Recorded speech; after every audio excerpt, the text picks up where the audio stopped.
Folks, Black Star Network is here. No punches. I'm real revolutionary right now. Support this man, Black Media. He makes sure that our stories are told.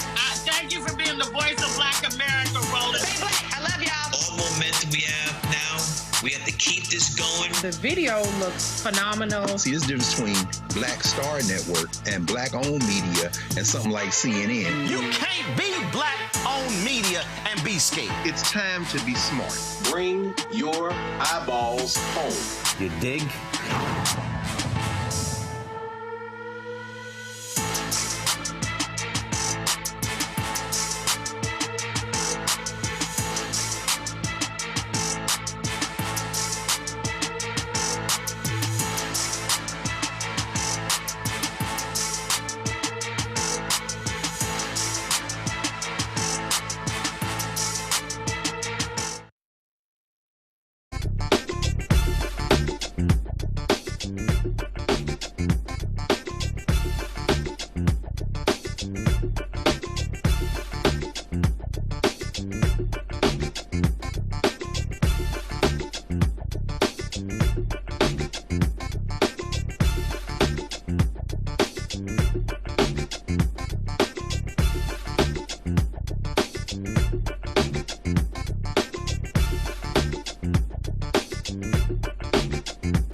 Today's Wednesday, March 4, 2026, coming up on Roland Martin Unfiltered, streaming live on the Black Star Network. Big election last night in 3 states, especially Texas and North Carolina.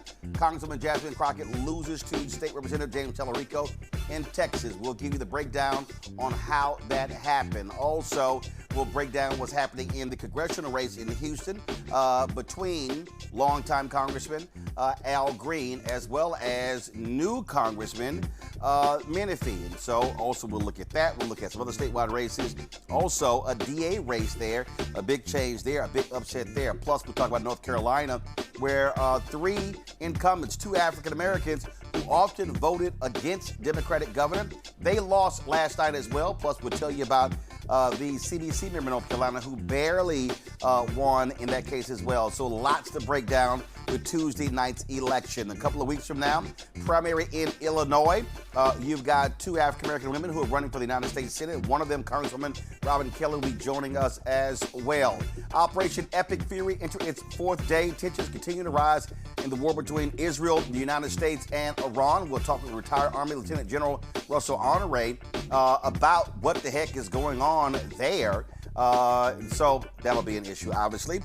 Georgia Republican State Senator Greg Dolezal under fire for posting a racist ad he dropped for his campaign. Yeah, a little something to talk about there as well. So a lot of stuff for us to break down on the show. It's going to be a jam-packed show. It's time to bring the funk. I'm Roland Martin Unfiltered on the Black Star Network. Let's go. He's got whatever the piss, he's on it. Whatever it is, he's got the scoop, the fact, the fine. And when it breaks, he's right on time and it's rolling. Best believe he's knowing. Putting it down from sports to news to politics. With entertainment just for kicks, he's rolling. Yeah, it's Uncle Roro, y'all. Yeah, yeah, it's Roland Martin. Rolling with Roland now. He's funky, he's fresh, he's real, the best. You know he's Roland Martin now.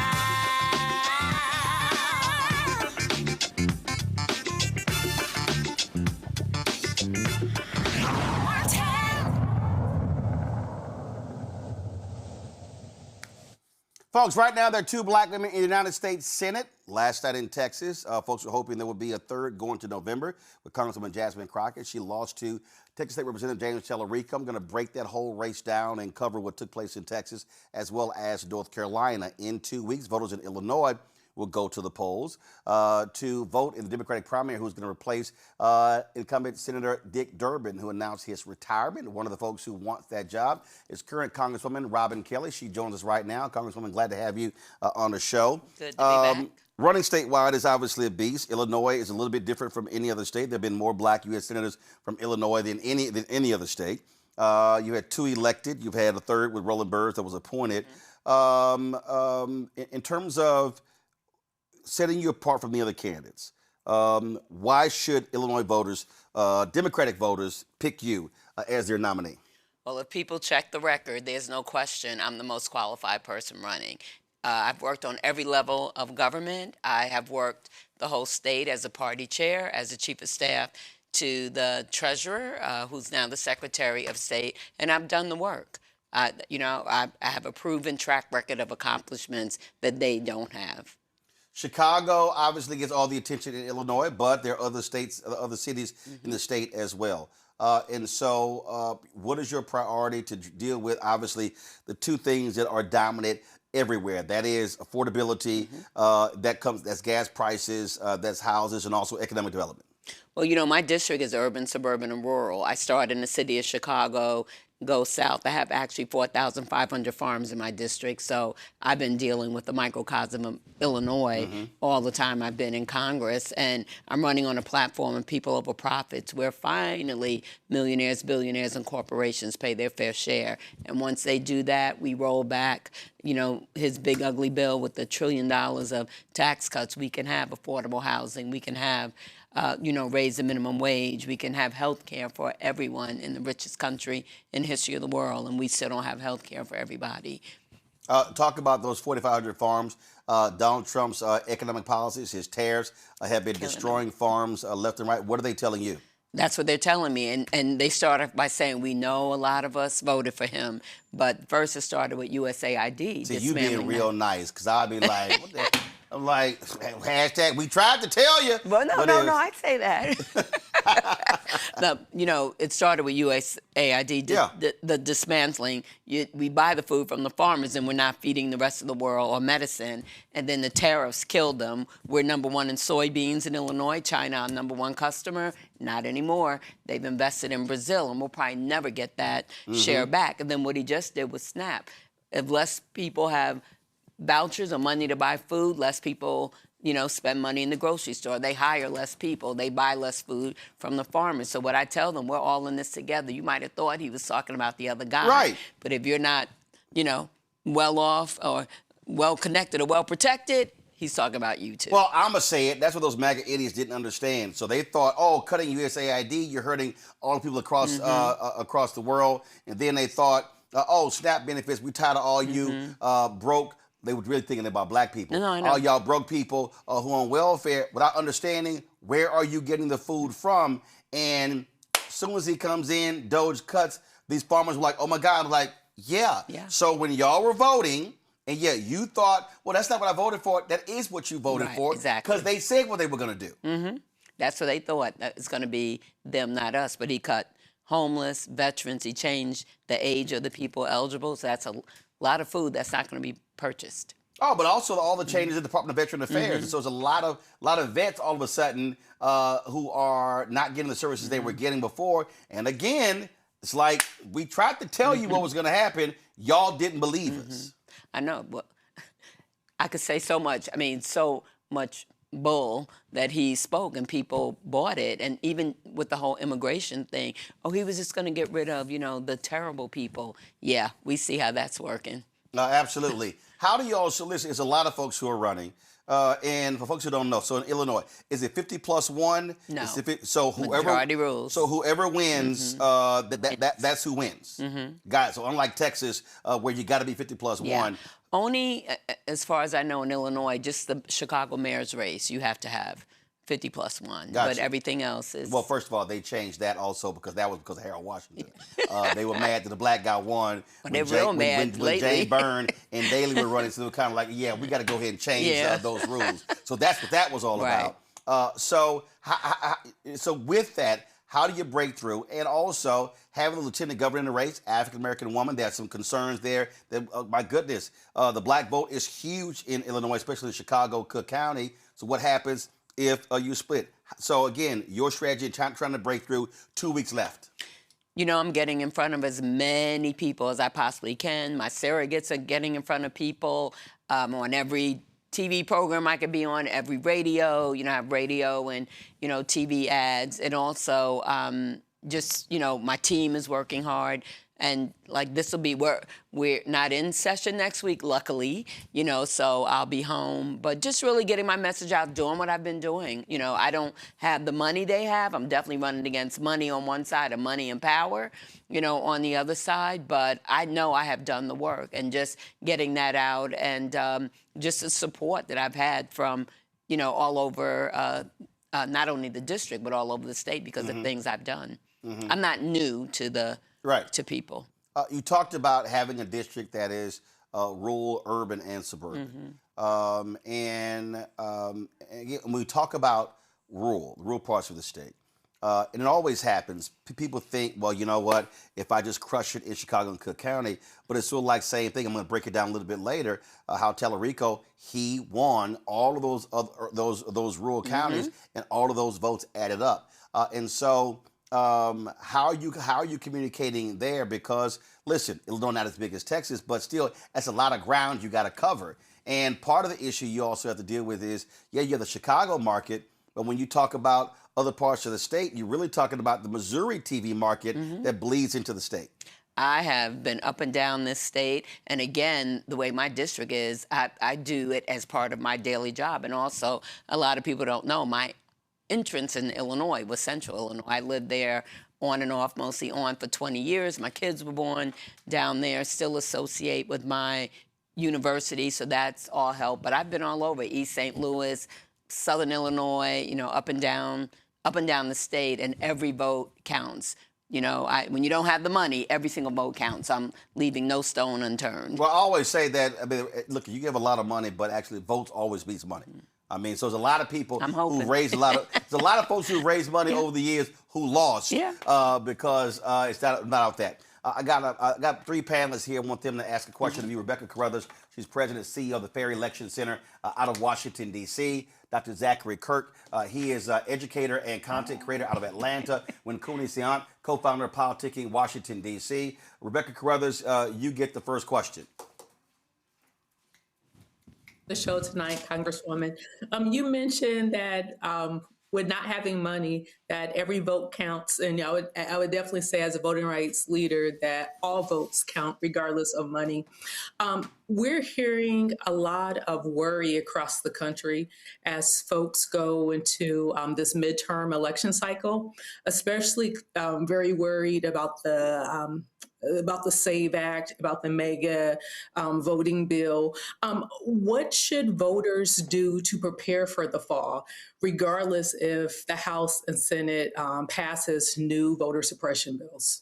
Well, I tell everybody, you can't get weary, you can't get lost in the chaos, you can't stay on the sidelines. You know, you have to make your voice heard, you have to vote. Now, as far as we know, it's not going to pass in the Senate unless they make some changes. It did, pass in the House, but they don't have enough votes thus far in the Senate. And it ostracizes about 70 million women, no matter who you are, because if your name now doesn't match your name when you were born, then you can't even register to vote. And then even if you get past that, you have to have more proof. And you cannot use your driver's license, or like in Illinois, we have the real ID. You cannot use that either. So there's a lot of people that are not for it, because many people, no matter what color you are, where you live, they will be a no count.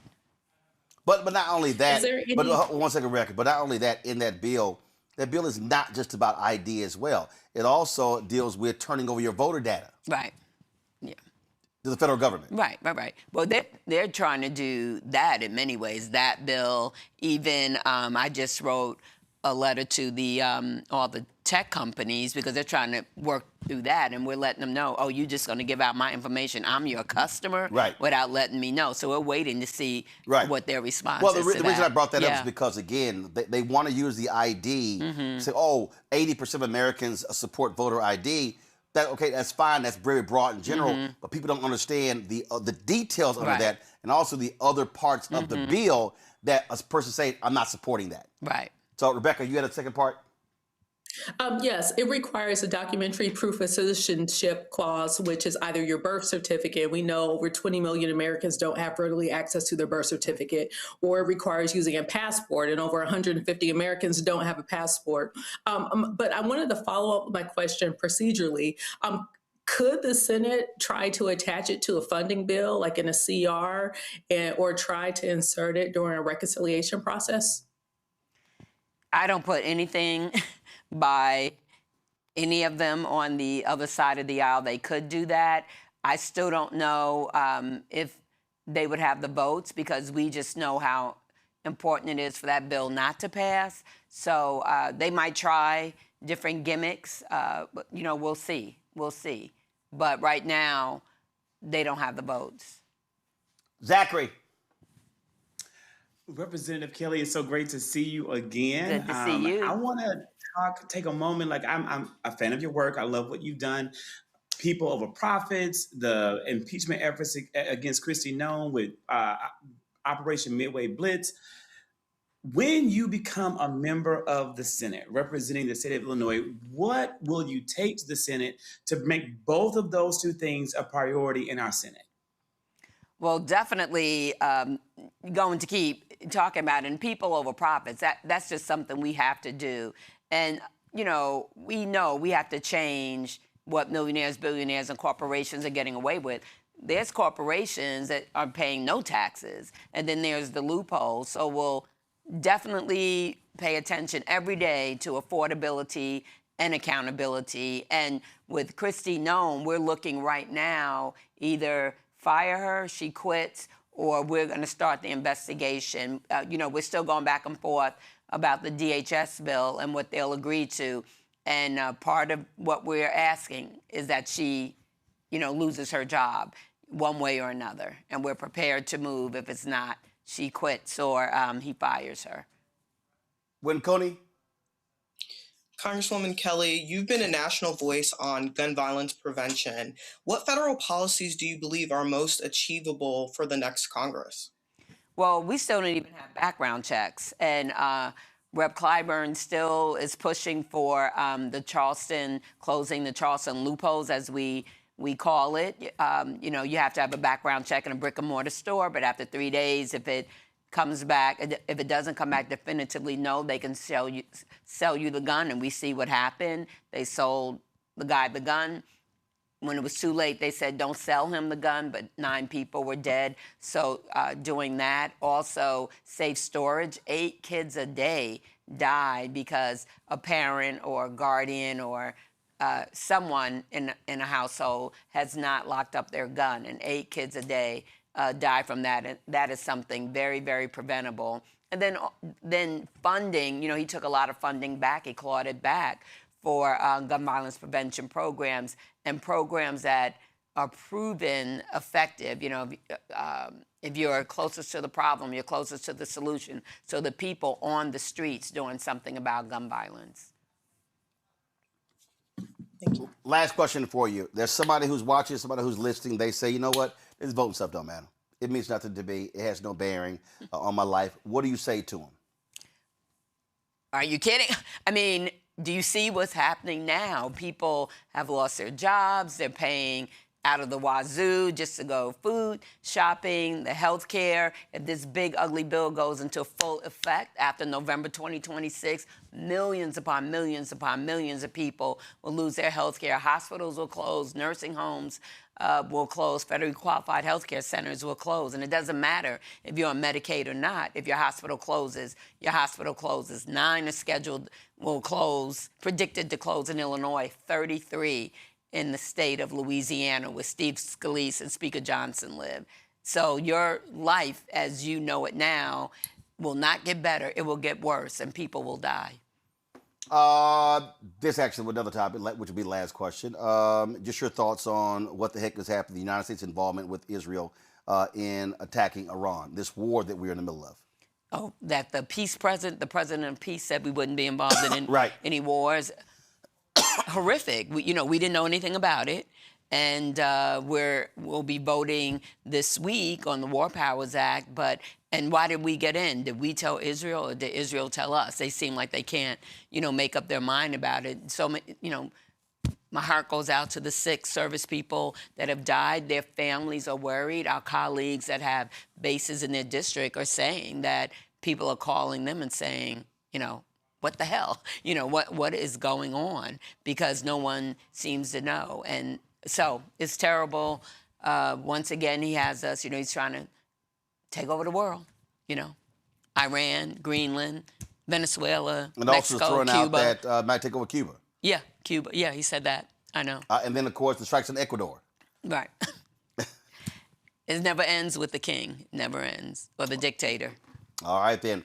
Congresswoman Robin Kelly, we appreciate it. Thanks a lot. Thank you. All right. Hold tight 1 second, folks. Got to go to break. We come back. We're talking to retired General Russel Honore about this war with Iran, where the United States is linked with Israel. You're watching Roland Martin Unfiltered on the Black Star Network. Cool. I'm not on. With medicine and science under attack, I want to keep you and your family informed and healthy. I'm Dr. Ebony Hilton, and I knew at the age of 8 that I wanted to be a doctor. So I studied hard and became the first African-American female anesthesiologist hired at the Medical University of South Carolina since its opening in 1824. And I always say I was made into a doctor, but I was born to be a mom.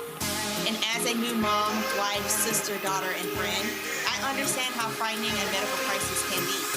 I care for individuals on some of the worst days of their lives, and it's my mission to provide you with a safe space to gain clarity on issues affecting your mind, body, and soul. I recognize that there are health disparities, particularly as it pertains to race, and I want to help bridge the gap between you and your healthcare providers. Join me every Thursday for Second Opinion on the Star Network, where each week I'll invite experts from various medical fields to share the latest health news. We'll discuss topics such as the vaccine debate, mental and sexual health, medical bias, infertility, menopause, andropause, nutrition, and aging. Together with my medical colleagues, we aim to provide you with a second opinion. Don't miss it, Thursdays only on the Black Star Network.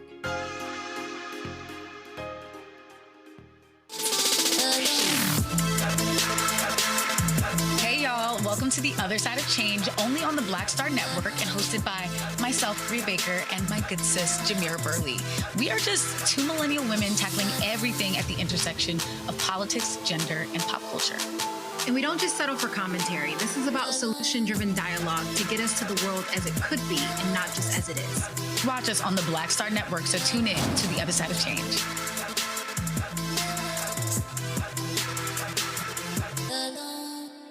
Pull up a chair, take your seat.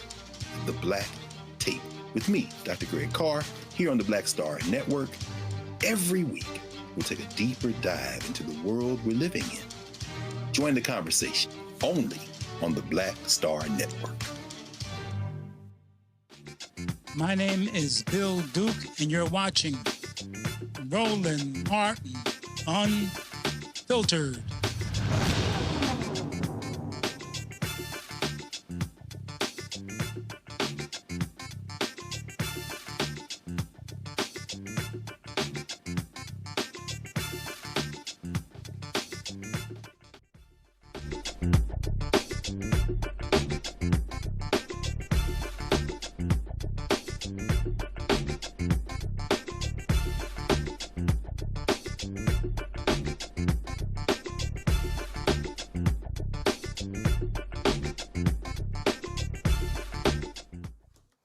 All right, folks, this war that's taking place with Iran, it continues. We're on day 4, and it's intensifying. And what's crazy is this administration keeps giving us all of these different reasons as to what the hell is going on.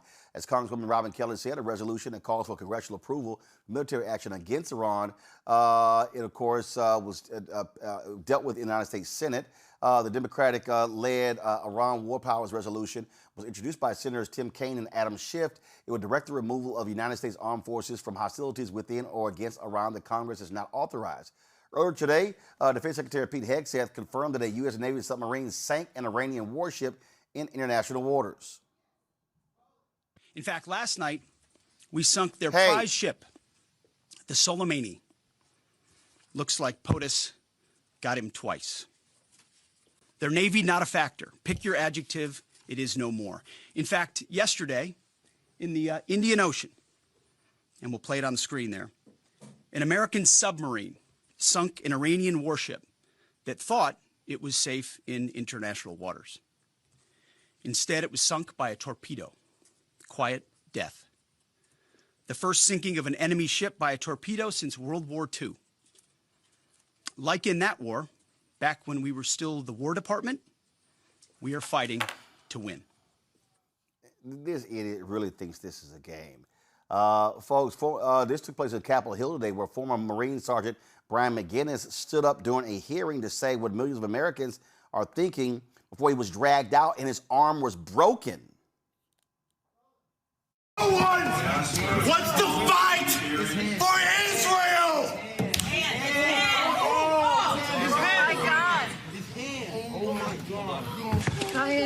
Why are you here?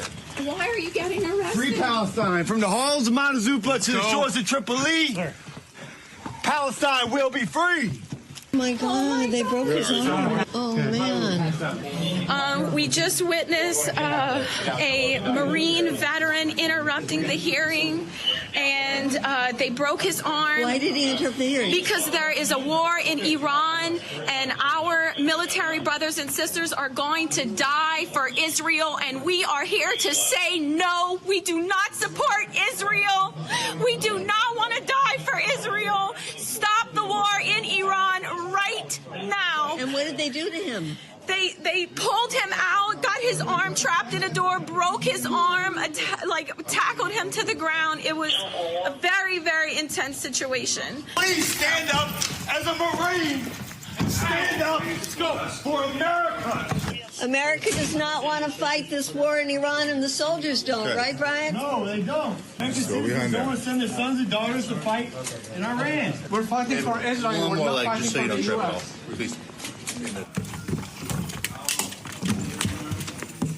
Out. No one wants to fight for Israel. His hand, his hand. Oh, his hand.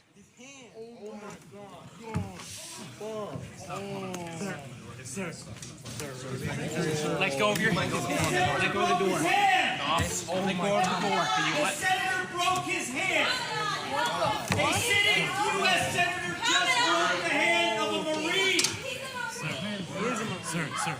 Okay. Control your Senate. Arm stuck in the door. Okay, sir.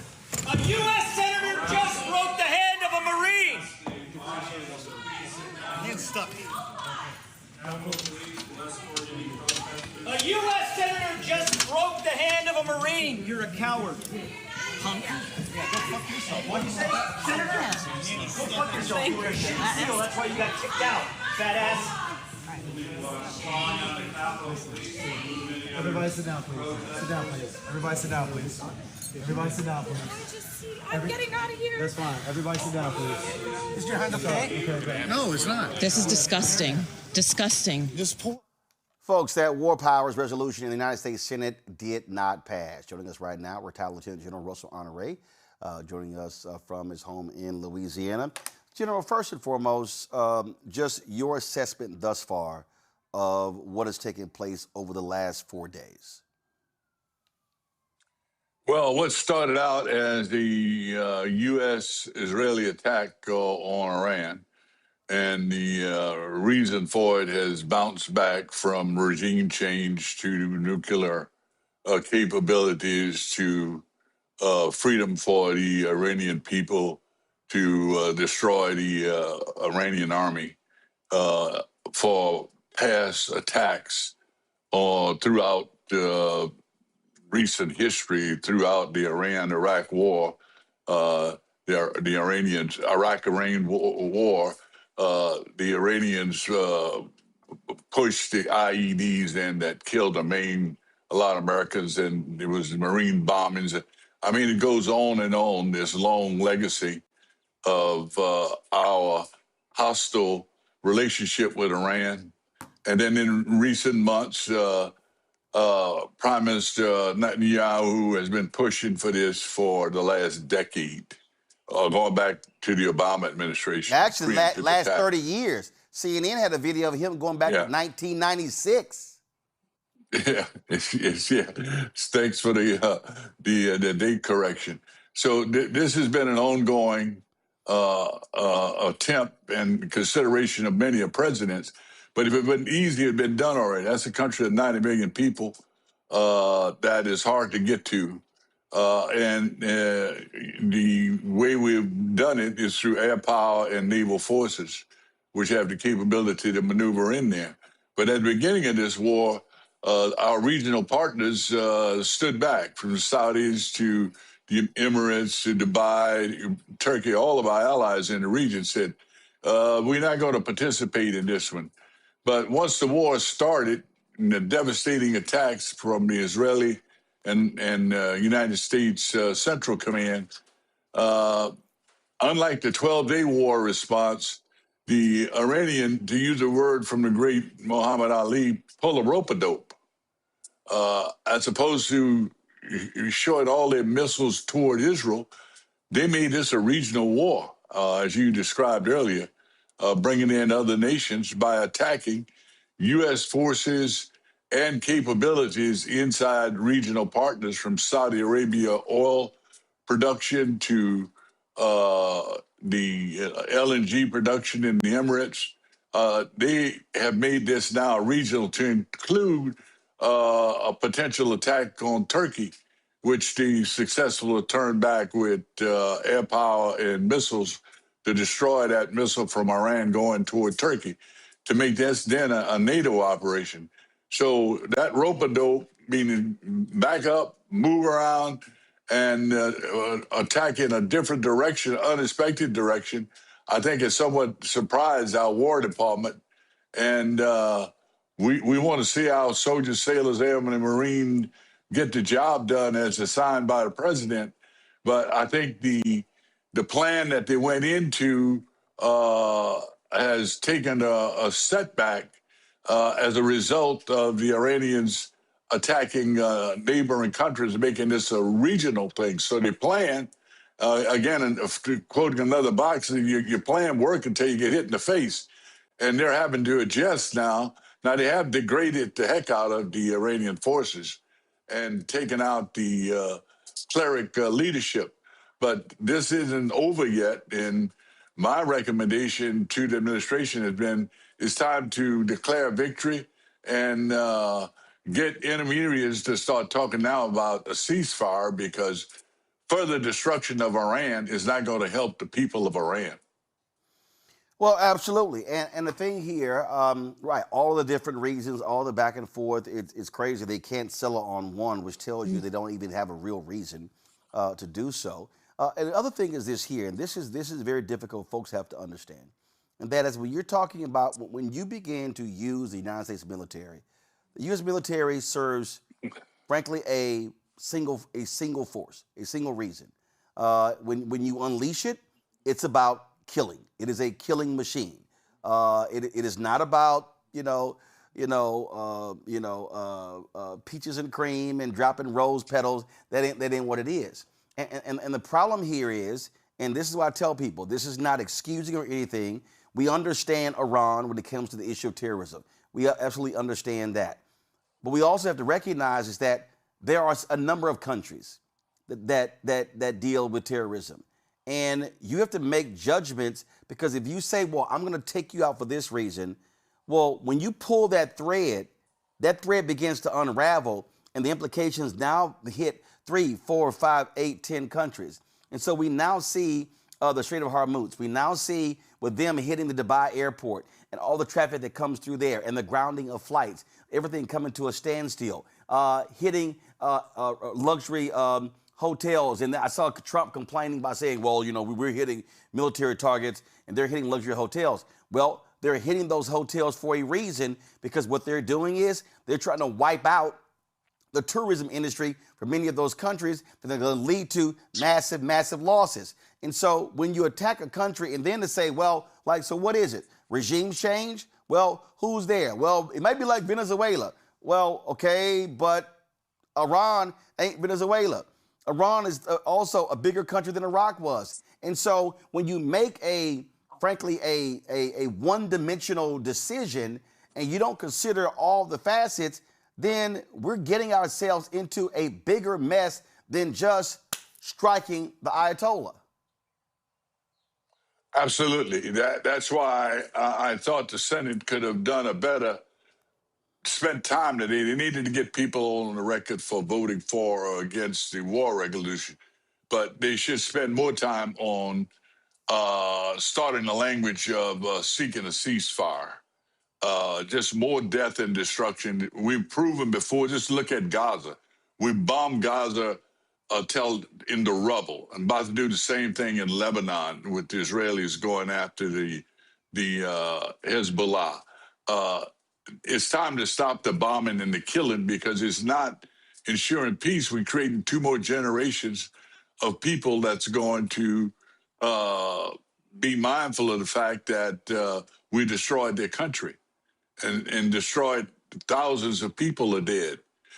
Killing, we can't kill our way out of this war. We need a political solution that allows an opportunity for the people of Iran to rise up at their proper time that they choose. But with 90 million people under the guns of Israeli and American guns, this is not sustainable war. And we're doing it with a naval fleet with very little capacity on ground, because the Europeans didn't play with us this time. They decided to stay out of this war. And they are very critical to our logistic capacity and our overflight rights that we need to be able to get into the theater. So it's time to end this war within the next 72 hours. And I hope there's some reasoning come from somebody like Macron or the Pope or the international community that start calling into the White House to end this war and declare victory and get the hell out of there. Because we don't have the capacity now to occupy Iran. Last point here, we discussed this on yesterday. Iran has 50, 60, some reports say 80,000 drones. In many ways, they could treat America like the Vietnamese did, and that is use unpredictable tactics. And when Donald Trump says, well, you know, we can go 4 or 5 weeks, when you start talking about the U.S. military, the price begins to add up. When you have folks in the Pentagon talking about, well, do we have the munitions to support this as well? All of that is real. And so that's the thing that people are not understanding. We go back to Donald Rumsfeld. We love this whole, oh, we can go in quick and easy, get it done, few days, and then we're out. No, that never, you can't show me where that actually happened, where we actually led a war, and yeah, it lasted 4 or 5 days, a week or 2 weeks, and then we were able to get out. No, that doesn't exist. Yeah, and you know, we're talking about now escorting ships through the Strait of Hormuz. That is a high-risk operation. And the last time we did this, the Iranians didn't have all those drones and ballistic missiles. This is going to be a different operation than the last time we did it. While the Navy has a lot of self-defense capacity on the ships, you do anything enough, you're going to have a failure. And this would be cross the red line to God knows what this administration will do if we lose a carrier or a couple frigates in the Straits of Hormuz escorting oil. Oil for the rest of the world, not necessarily oil for America, but oil for the rest of the world as we are escorting oil for China, natural gas for Japan, and oil for India, because 20% or 25% of the world's oil go through that strait, and it's only 20 miles wide. Those Shaheed drones could be very effective against our ships.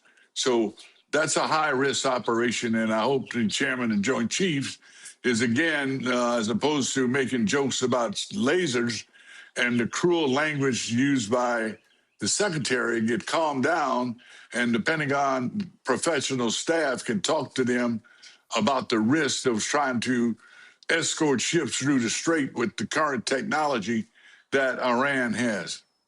Well, it's called having some grown-ups in charge, and unfortunately, we know what we're dealing with when it comes to Pete Hegseth at the Pentagon, which is the Department of Defense, not the War Department. Absolutely. All right. General Honore, we appreciate it, man. Thanks a lot. God bless our troops. God bless America. And let's do the right thing. We need a ceasefire. And I hope our legislators pick up on that and they start talking about ceasefire.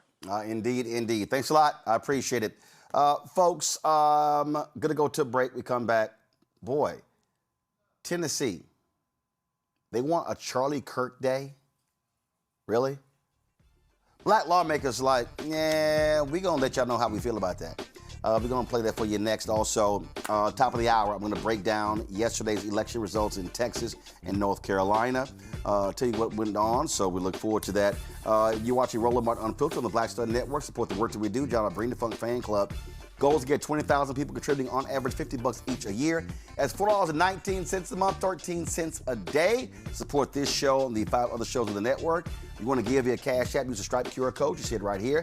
That's also for credit cards, checks and money order, make it payable to Roland Martin Unfiltered. P.O. Box 57196, Washington, D.C. 20037-0196. PayPal's R. Martin Unfiltered. Venmo RM Unfiltered. Zelle. Roland at RolandSMartin.com. Roland at RolandMartinUnfiltered.com. We'll be right back.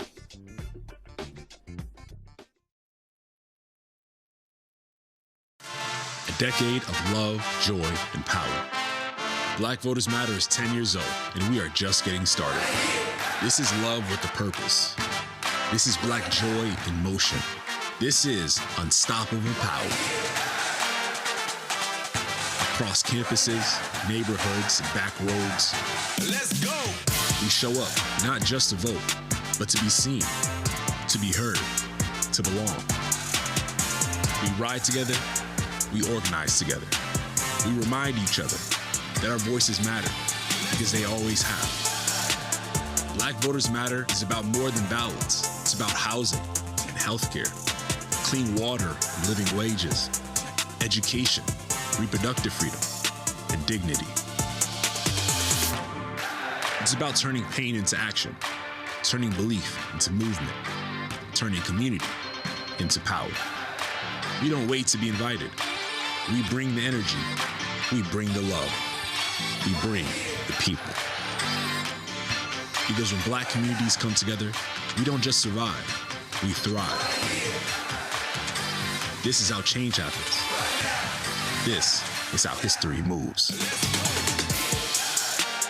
We organize, we build, we win.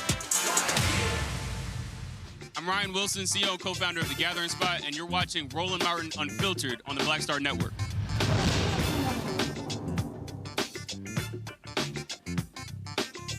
Nothing like rabid Republican idiots in Tennessee. Monday, during a hearing on the House Naming and Designating Committee, this actually happened. They were talking about an honor for Charlie Kirk. Literally, a proposal to designate a day in honor of Charlie Kirk.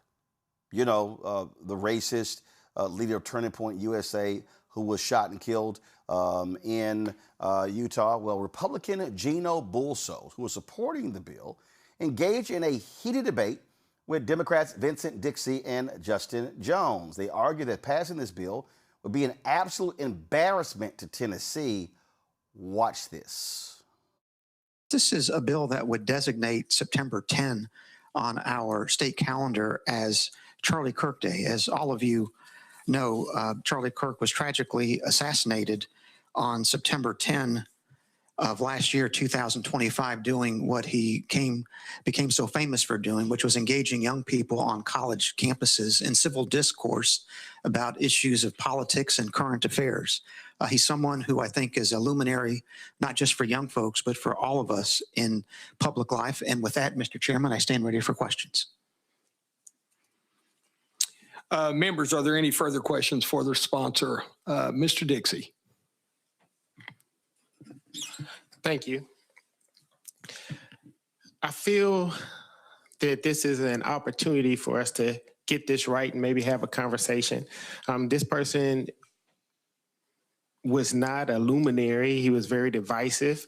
And he was, if I'm not mistaken, I'm pretty sure he said that if he saw a black pilot on a plane, he would wonder if they were qualified. And I don't understand why we would be honoring a person that thought a segment of people were beneath him or not as equal. And, you know, we in this body, we get so upset when we call people white nationalists or racist, but we honor racist people and we do racist things. So I would suggest that we take this bill off notice, and I would like to motion that we send this bill to the table. Second. So we have a motion and a second, but we also have an objection. So we will vote on the motion. A vote of aye will be to send the bill to the table. A vote of nay will be to continue with the bill here today. Clerk, would you bring up the vote?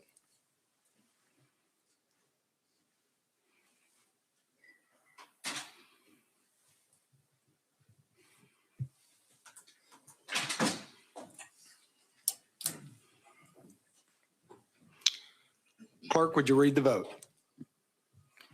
Mr. Chair, you have 3 ayes and 6 nays. Motion fails.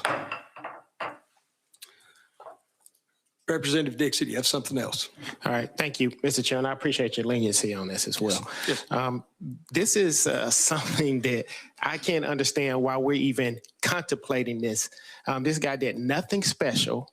He was very divisive. He was a racist, and we're going to sit here and we're going to take our time to honor a racist in the state of Tennessee. We just had someone die that was a very powerful person in the state of Tennessee, in not the state of Tennessee, but in this country, Reverend Jesse Jackson. I haven't seen anybody from the other side express any remorse or condolences to the family, but we're getting here to recognize a known racist. And you should be ashamed for bringing this bill. And I would hope that you would stop and you would take this off notice immediately. This is embarrassing. And I'm also, it's almost unfathomable that plenty of the bills that we have talked about here do nothing to help people's lives, do nothing to put more food on the table, do nothing to help the unhoused, do nothing to help people get health care. But we're putting these bills here to create a divisive culture, which we should be coming together. There was nothing about this man that brought people together. And we're going to sit here and you bring a lot of bills that are controversial that I think that you should probably think about what is the purpose of us being here? It's to make Tennessee a better place. How does honoring a racist make Tennessee a better place? Thank you, Mr. Dixie, and I'll give Mr. Bolso an opportunity to reply.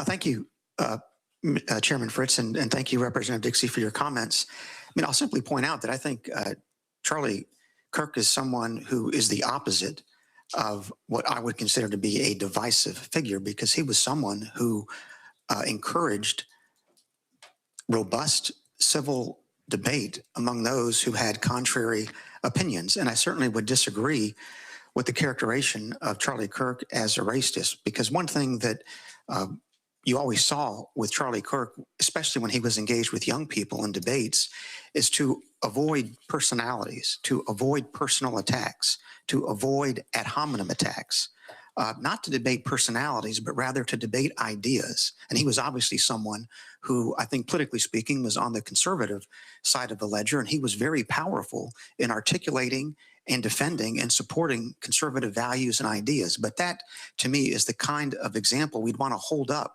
to our young people. A young man who gave his life for his country and who didn't back down from any type of debate, but was able to do it in a constructive, civil manner, which is, I think, an example to all of us.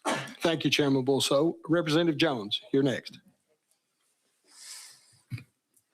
Thank you, Representative Fritz. Honestly, just deeply disturbed by this resolution. If I read it correctly, it says that whereas God did send Charlie, who became the preeminent voice of a generation, inspiring millions of young Americans to engage in civic discourse and reclaim the foundational values of faith, liberty, limited government, and individual responsibility. And I have this because I'm trying to figure out where in this bill it makes sense. It takes a certain amount of theological gymnastics to claim that this man was a representation of Christian faith. And if you don't mind, Representative Bulls, I'm going to read a few statements. And if you could just say yes or no if you believe this represents the Christian faith and something that we should commend as a state. This is from Charlie Kirk. Kirk claimed that passing the Civil Rights Act of 1964 was a huge mistake and that has now become an anti-white weapon. Do you believe that this represents our faith or something we should commend in the state of Tennessee? Chairman Bolso, would you like to respond? Thank you, Chairman Fritz. I'll wait till the representative finishes his litany of questions and I'll respond to them all at the same time. Thank you, Chairman. Thank you. I'll continue. On January 3rd, 2024, in an episode of his show, Charlie Kirk continued his incessant verbal assaults on women of color, saying, quote, "If I'm dealing with somebody in customer service who's a moronic Black woman, I wonder is she there because of her excellence or is she there because of affirmative action?" Do you believe that's a representation of our faith? During an April 5th, 2023 appearance at the Salt Lake City campus of Awakened Church, Charlie Kirk said, quote, "It's worth it to have a cost of, unfortunately, some gun deaths every single year so that we can have the Second Amendment to protect our other God-given rights. That is the prudent deal." Do you believe that is the representation of a faith that teaches us, blessed are the peacemakers, for they should be called the children of God? I'll continue. Charlie Kirk decried what he described as the myth of Martin Luther King Jr., calling him an, quote, awful and, quote, not a good person. Another time declaring him a, quote, serial adulterer, an alleged rapist, a reparations proponent, and a race Marxist. Do you believe that's a representation of our faith and something we should commend in the state of Tennessee? Finally, in a 2024 episode of his show, Kirk quoted a Leviticus passage calling for gay people to be stoned to death, referring to it as God's perfect law, and called for a Nuremberg-style trial for every gender-affirming clinic doctor. Do you believe that's a representation of Christian faith in which Jesus said, "You who are without sin, cast the first stone"? Do you believe that's a representation of something we should commend to the state? I think what we're doing here is theological malpractice. It's immoral, and it's a disgrace at the highest level of our state government. It is unfortunate that Charlie Kirk was killed. I'm someone who will continue to advocate against gun violence against all people. But what we cannot do is try and make him into some type of Christian martyr when his life went counter to everything that our faith and our state should stand for. He is one of the most despicable humans to grace this nation. And of all the people we can commend with a day in Tennessee, he Representative Jones, if I could please, much leeway, because I believe in civil debate here, but let's cut short on demeaning. There are family members perhaps that listen to this, so exercise some Christian compassion, please. Get your point across without being so detrimental toward a deceased person, I would ask. I hear you, Mr. Chair, and I just ask that we have that same type of standard for Charlie Kirk, who when after a school shooting happened, he said, well, that's the cost of the Second Amendment, who denigrated a dead man named Martin Luther King Jr. and called him a serial adulterer and attacked him, even though he was someone who was dead. If we're going to set that standard for members of this committee and saying that we have to honor Charlie Kirk, let's set the same standard for the way that he lived his life, which was denigrating people and beating down on people and not representing our faith. And of course, the committee passed it, and it's gonna move on. It's such a joke, Rebecca, how these white nationalists want to turn Charlie Kirk into this martyr, and he engaged in civil debate with college students. I mean, cut the crap. He was a 30-something-year-old man arguing with 18 and 19-year-old kids. That takes a lot of guts. That's a profile in courage. I mean, they might want to tap in Candace Owens. She's right up the street in Nashville and see what she thinks about this. She would probably ask that committee if they would do an investigation on who killed Charlie Kirk. At least that's been, her focus over the last few months with her and the Scooby-Doo mystery machine that she's been working on. So, I appreciate Representative Justin Jones because I thought he had very thoughtful questions. I understand the passion of Representative Dixie, but when you are going back and forth with people who support a white supremacist, white Christian nationalism, just saying, this is bad, this is a racist, they don't care. That's the point. They know they're racist. They just don't want you to call it out and say that they're racist. At some point, the only way for Tennessee to change, especially in Tennessee's legislative house, the only way for it to change is voters in Tennessee have to, they're going to have to register people to vote. They're going to actually have to do turnout. And I know there's a lot of barriers in Tennessee that makes it harder for especially Black Americans in Tennessee to actually be able to vote.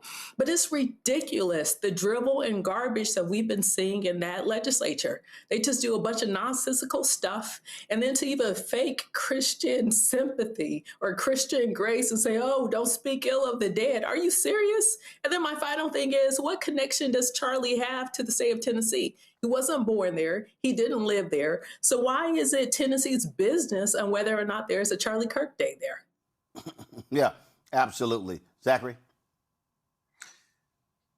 Representative Bolso, Representative Bolso and all of his conservative counterparts are the brethren, are the children, are the offspring of Nathan Bedford Forrest, another Tennessean who these people probably idolize and want to uplift and honor in the same way they're trying to honor the fellow offspring of this man in Charlie Kirk and the rhetoric that he spewed and the hatred that he spread towards so many different marginalized groups in America. And I completely echo the sentiments of Representative Justin as well in terms of saying the violence that this man faced in no way is justified, it's inexcusable, it's heartbreaking on so many levels. But to say that he sacrificed his life for America and that he should be honored by a day is a slap in the face to every single American citizen living in the state of Tennessee. It is outrageous that we're seeing Republicans across the country using this man's death as a platform or as an opportunity to elevate white Christian nationalism and the thinking that this man spread around the country so that they can indoctrinate our children in schools and by making holidays. It causes for me extreme outrage. Thankful to those brothers and the work they're doing in Tennessee, but it's exactly as Rebecca says, we have got to motivate our Black brothers in Tennessee and sisters in Tennessee to get up and vote every single time. And it is hard. It's difficult. I live in Georgia. It's not easy here either. I'm from Mississippi. That's my home, my native land. Not easy there either. But that is the only way that we are going to stop the foolishness that's coming out of that specific state and their legislature. That's the only way. We've got to vote these people out of office and vote in people who are going to be good stewards of democracy. Win Coney? Representative Balso is just that. He's full of bull. He's full of bullshit. So the name holds correctly. I think what's even more disgusting is that Tennessee's not the only state that's doing this. My hometown of Florida, or my home state of Florida, also passed a bill honoring Charlie Kirk. And so I'm really concerned about how the South is acting, but I'm not surprised. And these are the very states that we have to pay attention to in these 2026 midterms. These are folks that, again, are resting on this white evangelical white supremacy, that they are, placating Black people like Representative Jones by saying, hey, let's try to put some respect on the name of the dead. But as the previous representative mentioned, nobody said anything about Jesse Jackson. Nobody says anything about the people in Tennessee that are slain at the hands of racism. And so the bigotry doesn't stop. It's not relegated to Tennessee either. And they didn't want to stop just at giving Charlie Kirk a day. They also wanted to create a bill that would require every public university to build him a memorial plaza, which would cost $18 million from Tennessee taxpayers. I'm glad that bill was actually halted, but unfortunately, Charlie Kirk Day prevails in Tennessee as it prevails in Florida. I wonder how many more states we'll see that will follow that charge. Absolutely. All right, folks, hold tight 1 second. We come back. Politics. We'll talk about what happened last night in Texas and in North Carolina. You're watching Roland Martin Unfiltered right here on the Black Star Network. Support our work. Join our Bring the Funk fan club. You want to contribute to this show, this network, please do so via Cash App. Use the Stripe QR code. You see it right here. That QR code is also for a credit card. Checks and money order. Make it payable to Roland Martin Unfiltered. P.O. Box 57196, Washington, D.C. 20037-0196. PayPal, R Martin Unfiltered. Venmo, RM Unfiltered. Zelle, Roland at RolandSMartin.com. Roland at RolandMartinUnfiltered.com. We'll be right back.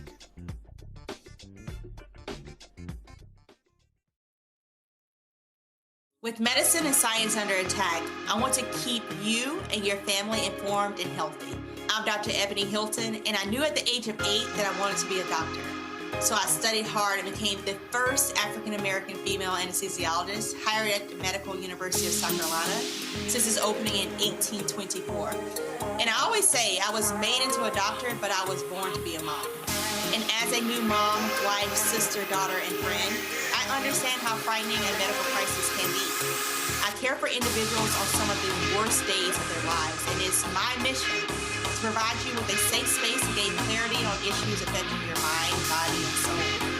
I recognize that there are health disparities, particularly as it pertains to race, and I want to help bridge the gap between you and your healthcare providers. Join me every Thursday for Second Opinion on the Black Star Network, where each week I'll invite experts from various medical fields to share the latest health news.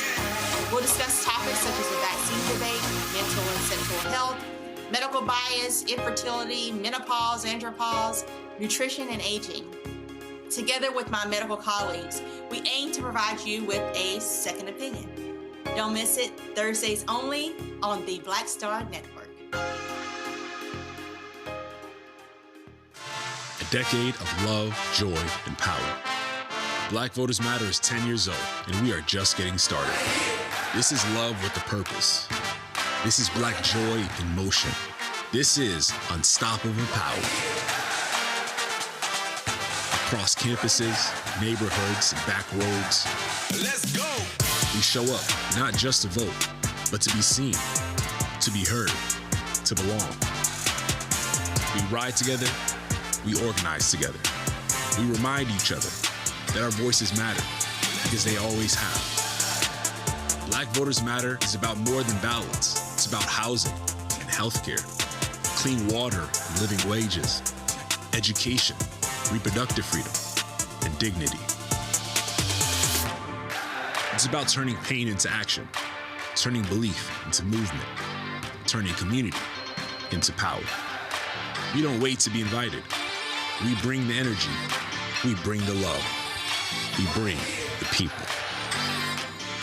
Because when Black communities come together, we don't just survive, we thrive. This is how change happens.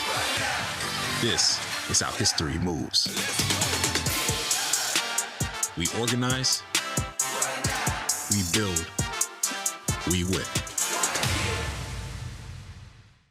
Hey, I'm Malcolm Lee, and you're watching the Black Star Network.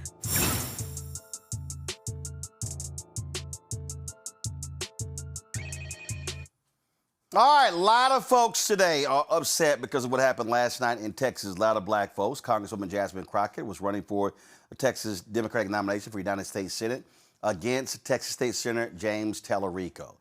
Those two, there was a third candidate in the race, but it really was between these two. And here are the election results right here. This is what it came down to. Talarico getting 52% of the vote. 97.4% of the vote is in. Congresswoman Jasmine Crockett getting 46% of the vote. And so some ballots still have to be counted. And I've been watching all the different commentary. I've been watching people say, oh, my God, this was awful. This was about, you know, white and Latino voters, locking out Black voters and all of that. You're wrong. Let me say it again. You're wrong. Listen, folks, I'm born and raised in Texas. I was watching this race from the beginning. I was looking at every single facet of this particular race. And here's the reality. If you look at the numbers and you're trying to win, understand overall the state of Texas. 60% of Texas is minority. That's Latino, that's African American, that's Asian American, that's Native American. Yet in elections, 60% of the voters are white. Texas has the most eligible Black voters of any state in the country. Yet when Colin Allred ran against Ted Cruz, 1.2 million Black folks did not vote. Let me say it again. 1.2 million did not vote. And so if you want to understand what was going on, you have to understand what were the strategies of both candidates. Congresswoman Jasmine Crockett made it perfectly clear she was going to be unconventional. She was going to be putting money on television. She talked about a ground game. She really was locking up, trying to focus on the largest counties in Texas. Now, the 5 largest counties in Texas, they are Dallas, you got Harris County, where Houston is. You got Dallas County, Dallas is. Bexar County, San Antonio. Travis County, Austin. And then you have Tarrant County, where Fort Worth is. 4 of those 5 are blue counties, okay? Doesn't matter in primaries, though. But Tarrant County is the only red county. Here's the problem. And what did I say? I had the chair of the Texas Democratic Party on this show on Monday. I discussed this last week as well when I was in Los Angeles for the Image Awards. What did I tell y'all then? That in order to win the Democratic primary, you have to do the exact same strategy as Republicans in the general election. That if you only look at the most populous counties and you do not do well in the other parts of the state, you're not going to win. Go to my iPad, Elise.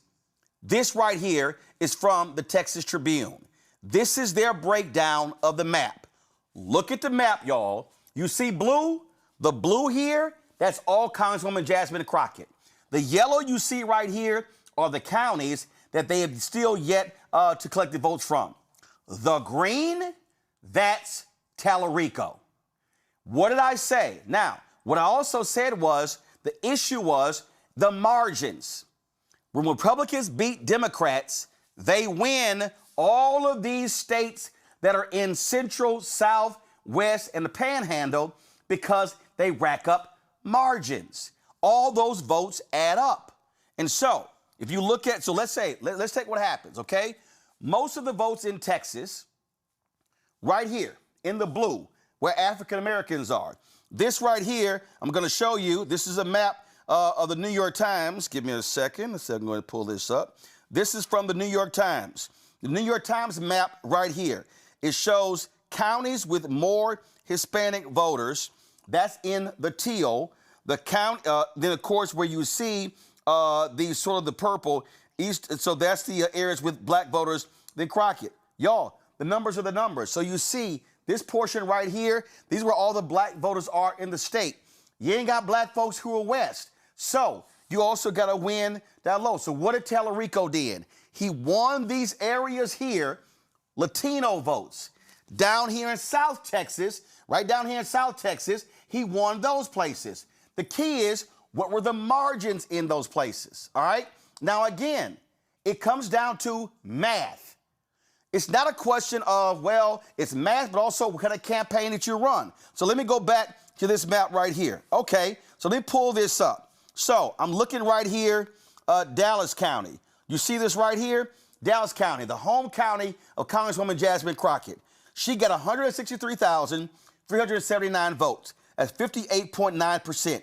Talarico got 110,577, 39.9%.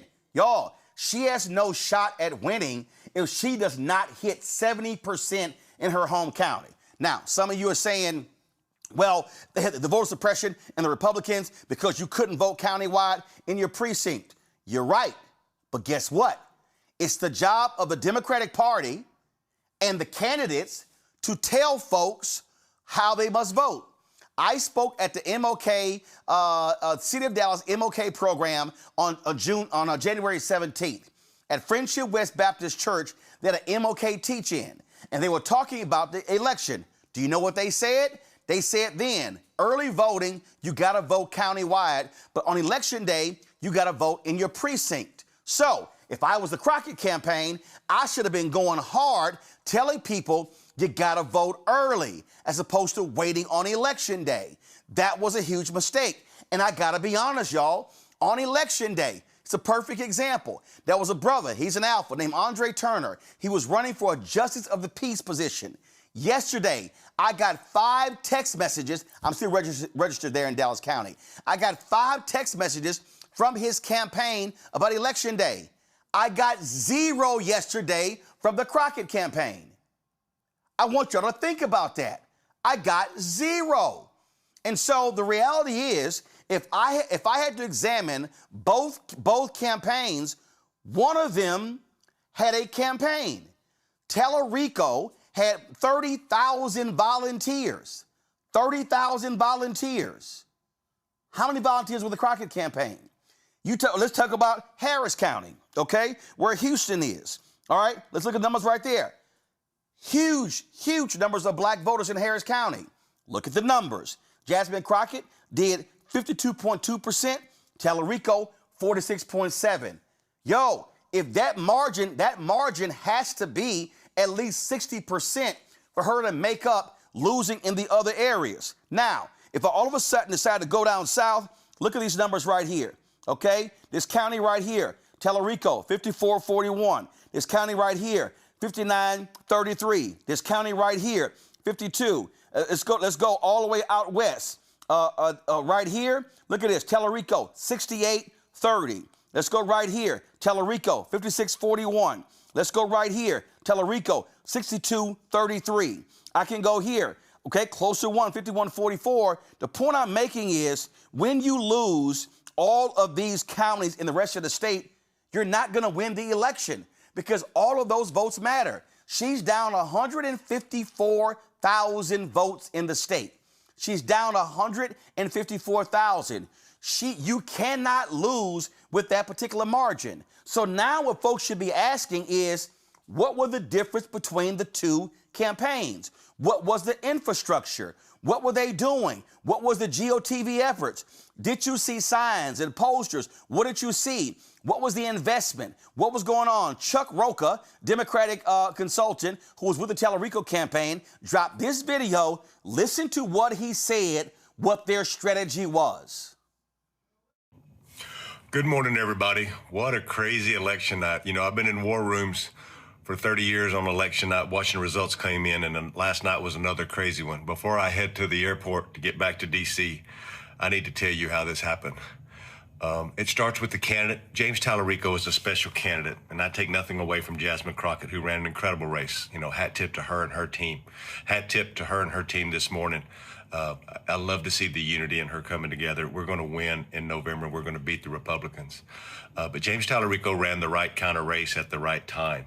He also had an amazing staff. Seth, his manager, assembled a great crew, and they did an outstanding job. Gina Hinojosa, that's the Talarico Gina Hinojosa, and JT on the press team, that whole crew just worked day and night, and me getting to spend some time with them and see the energy on the ground really made some difference. But how did he win? He won because he showed up in communities. He ran advertising in those communities. He had an amazing field team with 28,000 volunteers, over 600 community events in just 8 weeks. They sent over 4 million peer-to-peer texts, like grassroots organizing combined with paid advertising in digital, TV, radio, around sporting events, and a robust Latino advertising campaign in Spanish, in English, but a lot of Spanish advertising, a lot of advertising in the Valley. I'm going to write more about this later, but there's a reason why James won last night, because he had the full effect of a great team, a great message. He's a great candidate, and he assembled the right folks to actually get it done. There's going to be a lot written about the Latino vote and the strength of the Latino vote, and are Latinos moving back to the left? Well, last night proved one thing for damn sure. They will move back for James Talarico if you show up and give him a hopeful message. I'll talk to y'all in a little bit. I'm going to go get on an airplane. I love you all. Thank you for all the love and all the text and all the things this morning. I'm super excited. Gosh damn, it never gets old. Y'all be good. The mistake that we are making, and I'm seeing people talk about, oh, Latinos and white voters, they're locking out black voters. Y'all, it's the primary. The reality is, if you're running a campaign and you're trying to win, you got to go where the votes are and who are you going to appeal to. Polling showed Crockett with an 86-10 when it comes to black voters. Remember the Mamdani race? Remember people like, why is the Mamdani going after black voters in the primary? Because his whole deal was, there were 4 or 5 black candidates who were running for New York City mayor. His whole deal was, I'm going to go after these voters here in order to win, so when I go to the general, then I can appeal to all voters. And I'm telling you right now, when I looked at this here, this is what I was looking at. I was looking at who was investing in black-owned media, what was on the ground game. I was calling home. I was going home. And you know what I was doing? I was going to black neighborhoods. And you know what I was looking for? Yard signs. I was looking for posters. I was talking to folks saying, what mailers are you getting? What door knocks are you getting? How many times are you being visited? How many text messages you're getting? And here's the reality.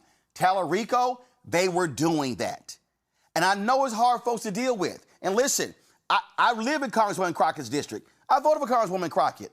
In terms of, she's run a couple of times. But elections are not just about a candidate. Elections are not just about name ID. Elections are not just about money. It's also about infrastructure. And if you do not put the infrastructure in place, you're not going to win the primary. You can't be focusing on the general if you don't focus on the primary. Now, it was a whole lot going back and forth on social media between white supporters of Talarico, black supporters of Crockett, black supporters of Talarico, white supporters of Crockett, Latino as well. But elections, again, are about how do you target your base voter? It's not just in this race. I can go back, same thing. If I look at 2018, you had a black state senator, Royce West, Dallas County, who was running against a woman who ran for Congress in Austin area. He lost 52-48. Guess what? When I pulled the data, he won 60% of his home county, Dallas County. Wasn't going to cut it. He only won Harris County by about 3 points. Wasn't going to cut it. If you have a big county strategy There's only 5 big counties in Texas. It's still 249 other counties. That's how Talarico was able to win last night, folks. It's the numbers, it's the data, it's also the infrastructure. That's what happened last night. Now, let me do this here. Let's go to some other races that we saw last night. You've got a runoff happening in Texas for the race for the congressional seat in Houston. You've got Menifee versus Al Green. Neither one of them received, give me 1 second, let me go down to that race. Neither one of them got to 50 plus 1%.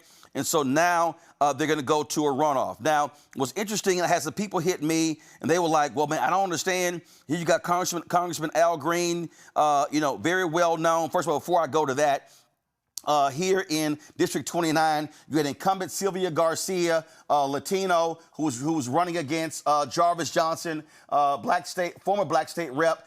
She wins, holds at 58-35.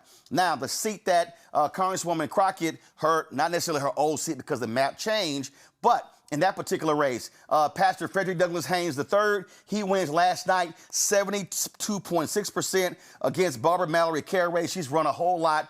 Even when Eddie Breeze Johnson was there, he wins that. But if I go to Houston, give me 1 second. Oh, let me stay there in the Dallas area. Colin Allred, who wanted his old seat back. Colin Allred gets 44% of the vote against incumbent Julie Johnson, 33%. They now go to a runoff in that particular race as well. And let me see here. Give me a second. I must have passed it up. I'm going to go to the Houston race. Where are we?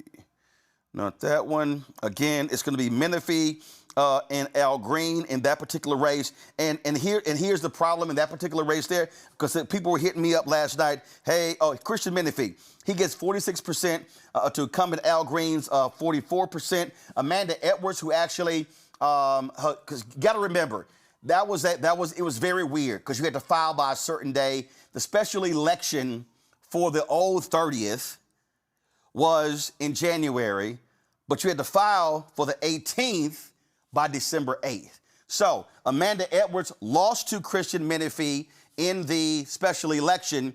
She announced that she was dropping out of the District 18 race, and so, but she still got 7,300 votes. And so now, people were hitting me up saying, I don't understand. My goodness, Al Green's been up for a very long time. But here's the piece. Christian Menifee has literally been running for 14 months. He announced early last year, of course, Governor Greg Abbott delayed that race until, December? So he was running all year. Special election was actually in January. Then runoff was in January. Then you have this race. So he's been on the ground, airways for that time. So we'll see what now happens in the general election or the runoff election between Menifee and Al Green, whether or not Green will be beaten. And remember, Menifee is filling the old seat. Congressman Sylvester Turner died. He replaced Congresswoman Sheila Jackson Lee. So he's filling that old seat, but he was running against Green for the new seat. So that's what happened there in Texas. We're going to talk about North Carolina in just a moment, but I want to go to my panel here to get their thoughts. Also, there was another also out of Dallas. Amber Green, she stepped down as a judge. She was being targeted. They had some allegations of misconduct. That didn't matter. She beat longtime district attorney and former judge John Creuzot for the Democratic nomination for district attorney there in Dallas. She's up 3 points. Still some ballots to count, but Green is leading in that race as well. So a whole lot that was happening in Texas last night. Let's go to our panel to get their thoughts. Win Cooney, I'll start with you. Just your assessment of this Crockett Talarico campaign. Well, it was clearly a lot going on, like you said, but I think when people say the real difference between Crockett and Talarico was largely stylistic. A lot of the things and legislation and campaign that they ran on was largely similar. The only difference is, Talarico was running as a white evangelical, and Jasmine Crockett was obviously running as herself as a Black woman. I think you said something poignant, though, Roland, in terms of who was investing in minority-owned media, Black-owned media, but also what the campaign strategist said, who was investing in Latin-owned media. It was James Talarico. When you look at what the United States Census Bureau estimates, 40% of Texas's population is Latino. So it makes perfect sense to me that those who captured the Latino vote were those who were the winners, which was James Talarico last night. It also makes sense to me that you can't simply focus on the 5 largest metropoles in Texas and think that you're going to get the entire state. Texas is one of the biggest states in the United States, and that's the very reason why the margins are so very important. I think what it boils down to is performance across the state, electoral dynamics and messaging, and the different controversies. Nobody really has talked about the fact that there was a lot of legal and procedural issues that happened in Dallas County in terms of how they changed where people had to vote, in terms of they couldn't vote at any available precinct. They had to vote at their home precinct. And a lot of people didn't necessarily know where their home precincts were. But let's stop right there. Let's stop right there. That was well known. So here's the question. I got to put it out there. If that's the case, then whose job is it to tell people? You're right. You're absolutely right. It's the candidate's job to tell people. And I also want people to understand something. There are 254 counties in Texas. That only happened in 2, Dallas County and Williamson County. There was the only 2. So it wasn't like it was all across the state. And again, as somebody who was there in January, they were telling people then, this is one of those things that if you knew that was going to be the case, then there should have been a massive effort to educate, let folks know, texting, robocalls, all that stuff. And here's the other thing. Push folks to vote early. Because you knew that was going to be election day drama. Finish your point. No, you're absolutely right, Roland. I think that responsibility falls on the shoulders of the candidates. And unfortunately, like you said, one candidate was simply out messaging the other candidate. And in these elections, that's exactly how people win. Zachary?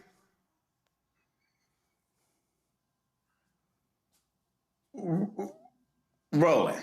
Now, let me tell you. You're not going to get me on this show and then get me canceled by all of Black America. No, this is not about getting canceled. It's called being truthful. You can get away. Let me be serious for a moment, because this is really why you are the voice of Black America, and you're coming to us at a time when emotions are high and raw, and we all feel, very disappointed and let down, but there are facts to this situation that you have spoken that I actually realized a long time ago as I watched this campaign unfold. I am a huge fan and supporter of Representative Jasmine Crockett and will continue to be there for her, like I think many of your viewers will be, because we have seen her work, but we also, some of us may recognize the campaign wasn't run in a way that we may have wanted it to be run, or as tight for those of us who know how politics work and know how the game should be played happened. Part of that is in part due to the fact that she was a late entry into the race for a number of reasons. Part of it is due to the fact of what Texas did to redraw these maps, and this is all a part of it. We saw other very popular incumbents on different sides suffer through what happened yesterday.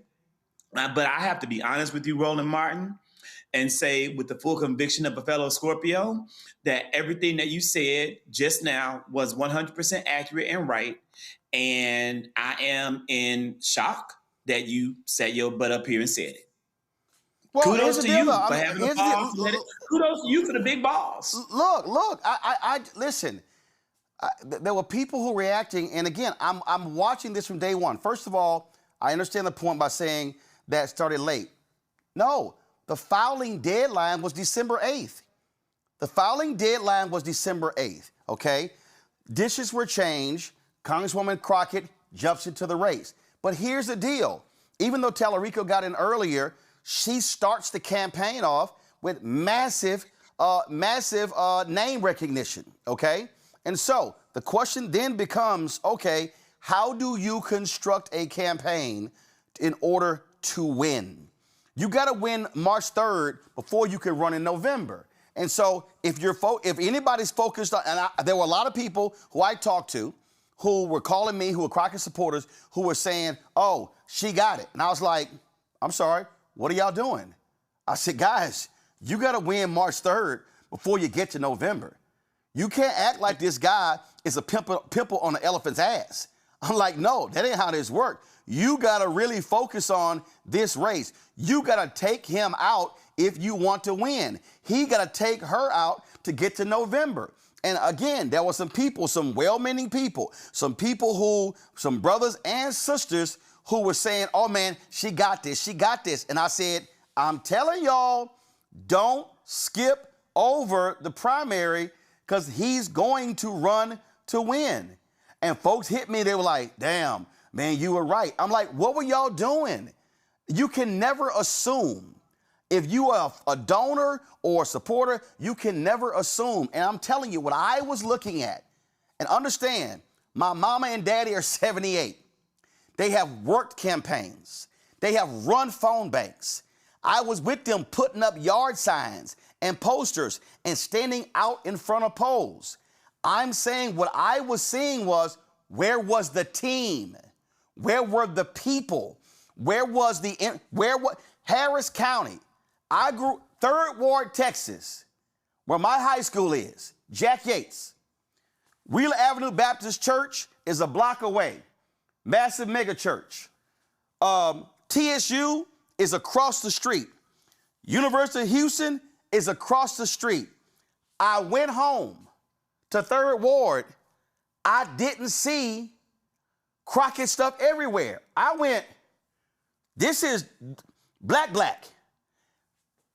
February 22nd, I spoke at a church in 5th Ward, right next door, Phyllis Wheatley High School.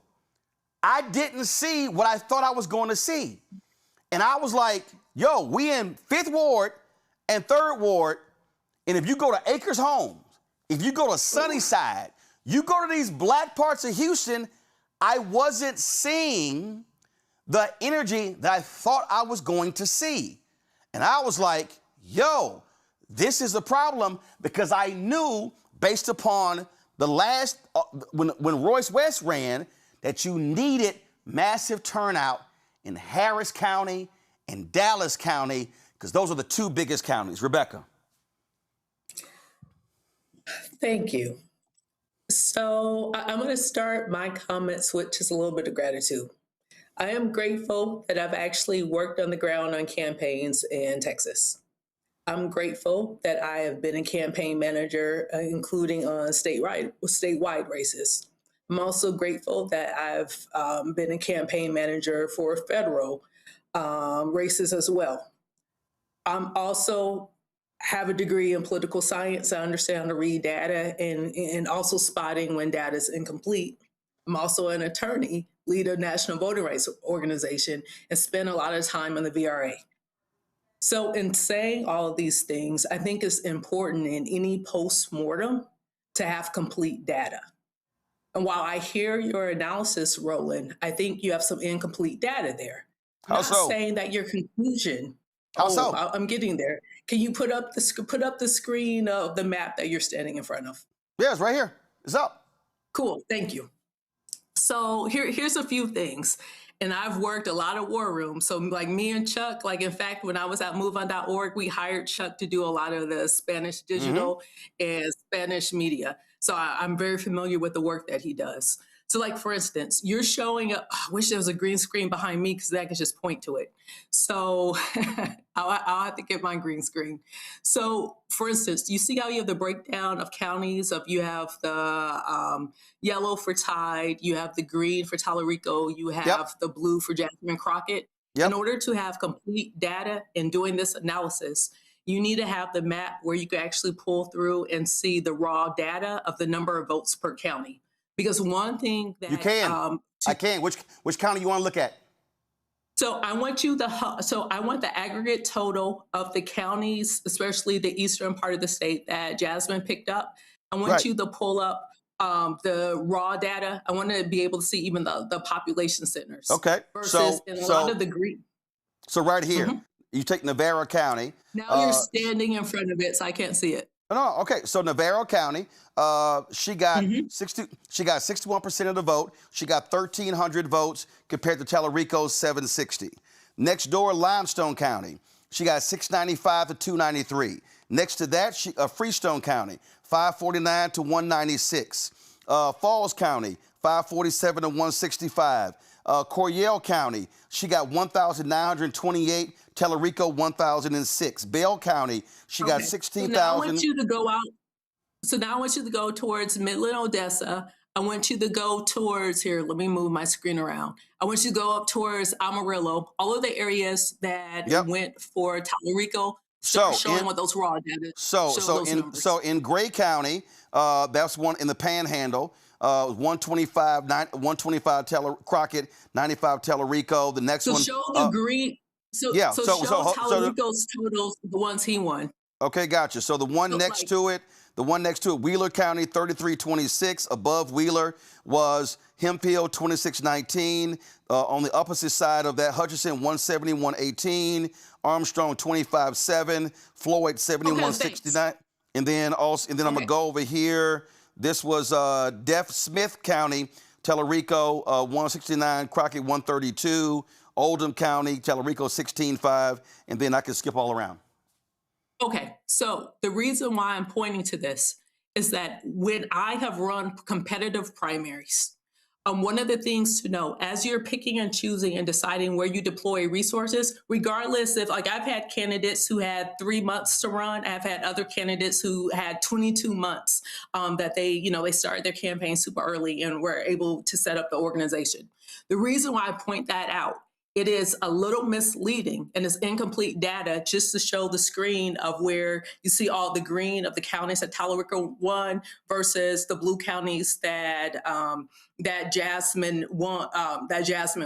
Because anytime you have a county and we see the total Democratic total is less than 200 people, if I'm picking and choosing my organization of where I'm going to deploy some of my field teams, I'm not going to pick those less populous counties. I'm not going to all 254 Okay, let's go south. Okay, let's go. Wait. Let's go south. Webb County. I just pulled up Webb towards Corpus Christi. Then I want you to go into the RGB. I just did. I just pulled up Webb. I just pulled up Webb County. Yep. Webb County, Talarico, 15,369. Crockett, 7,500. That's in Webb County. Here, hold on, scoot over. I'm looking at the raw data. I'm looking at you take Willacy County, Talarico, 1,099, Crockett, 836. If I go to, first of all, we'll go to Bexar County. James Talarico, Bexar County, which was the San Antonio Express News. Was the San Antonio. No, one second. I'm about to tell you. San Antonio Express News was the only major daily newspaper in Texas that endorsed Crockett. That's where Bexar County is. Well, here are the numbers. James Talarico in Bexar County, where San Antonio is, 108,838. Jasmine Crockett, 79,919. So he actually won a larger percentage of votes in Bexar County than she won a percentage of votes in Harris County. And so this is what I'm.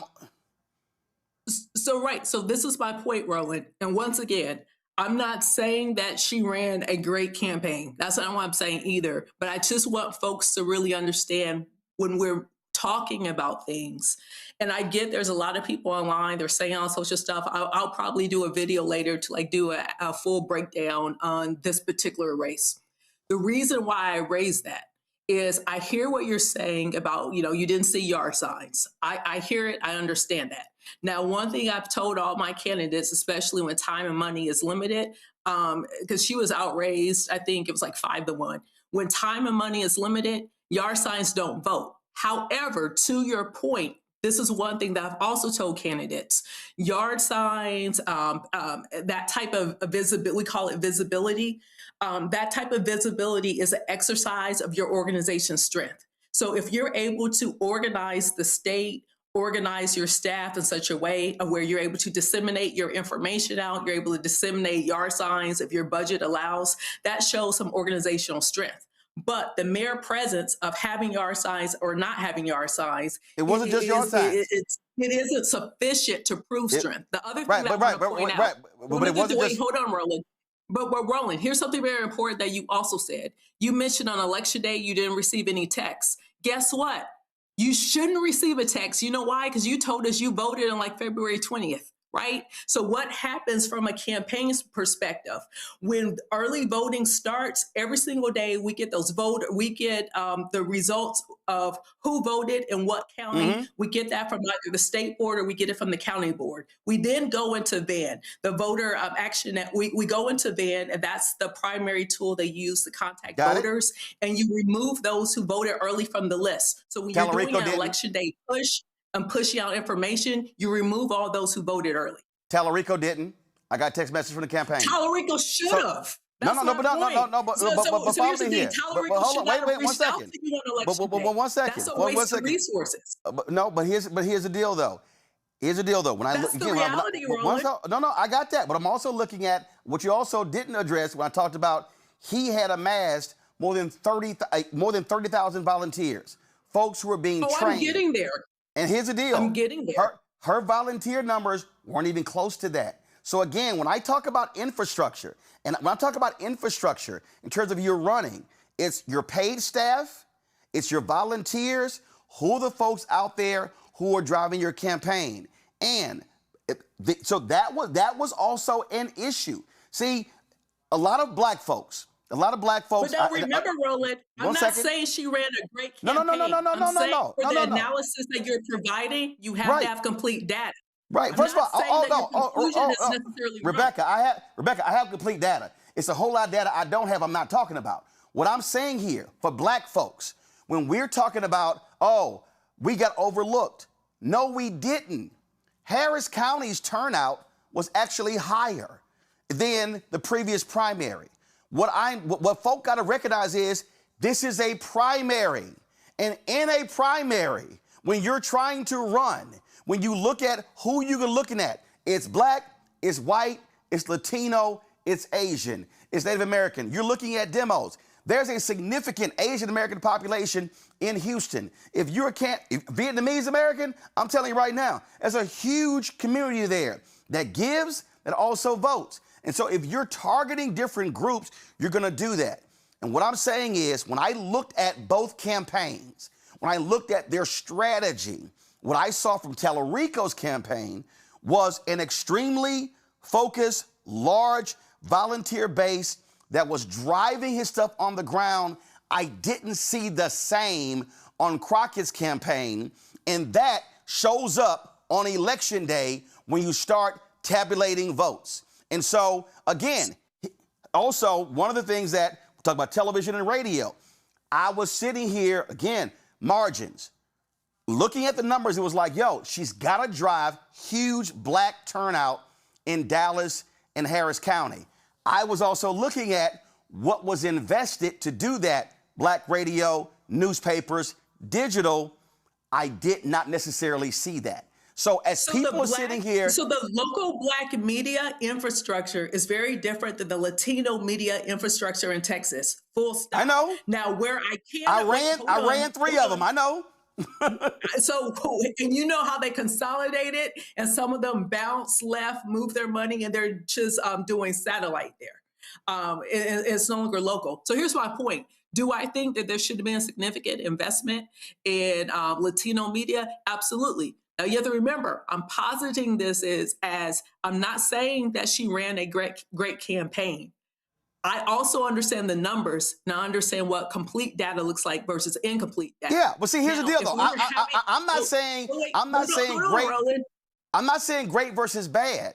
What I'm laying out, because I want our audience. I'm not accusing you of that. No. This is not for you. The reason I'm not saying great or bad for our audience. The problem is, as I've listened to a bunch of people post videos and post comments, and I'm seeing these, I'm like, y'all aren't looking at what happened. People are responding with emotion. They're not responding with what actually happened, how campaigns were constructed, where resources were placed, where time and energy was placed, what the focus was here and there. And so I'm telling you right now, I had no problem saying it. I was extremely concerned with Crockett's campaign on February 1st. When I saw, I remember when the first poll dropped, there was a poll that dropped that showed him in the lead. And the reaction was, oh, outlier, low sample. I said, that's actually a shot across the bow. If you're the opposite campaign, should be concerned about that. Listen, the Kamala Harris robocall. Me, I'm not dropping her robocall on the last day of early voting on Friday. I'm dropping her robocall the first day of the last week of early voting to allow it to gain traction Monday, Tuesday, Wednesday, Thursday, Friday. So again, when I just looked at how both campaigns were moving, somebody has to explain to our people what happened. What I'm tired of are people responding with emotion and not even thinking through the dynamics of what happened. And again, it's the primary. I'm seeing right now a bunch of black people. Damn this shit. Oh, I ain't voting in November. Well, that's stupid. Because I'm like, that's absolutely dumb, because if you're black and you don't vote in November, you're actually allowing somebody else to control your fate. Somebody needs to walk our people through the data so they understand what went on. There are going to be other postmortems, but I just felt there's a lot of people being hella emotional today, which is natural. And I'm like, no, we got to walk folk through at actually what happened. Finish your comment, and then I'm going to go back another round. Okay. So and then I'm going to break down North Carolina, too. Okay, Roland. So, because I see the time. So let's do a couple things here. Leading up to the midterms in the fall, let's figure out if there's going to be a show where we could do a breakdown of what people should be watching for and looking for on election night. I'm more than willing to sit with you and your team and pull like some of the specific data that's going to be the bellwether for determining what election night is going to look like. This is something that I've done in war rooms for years, and is how we're able to predict what's happening as we go into the actual election day. Something else just to raise for your audience. I want to pull us back to 2013 for a second.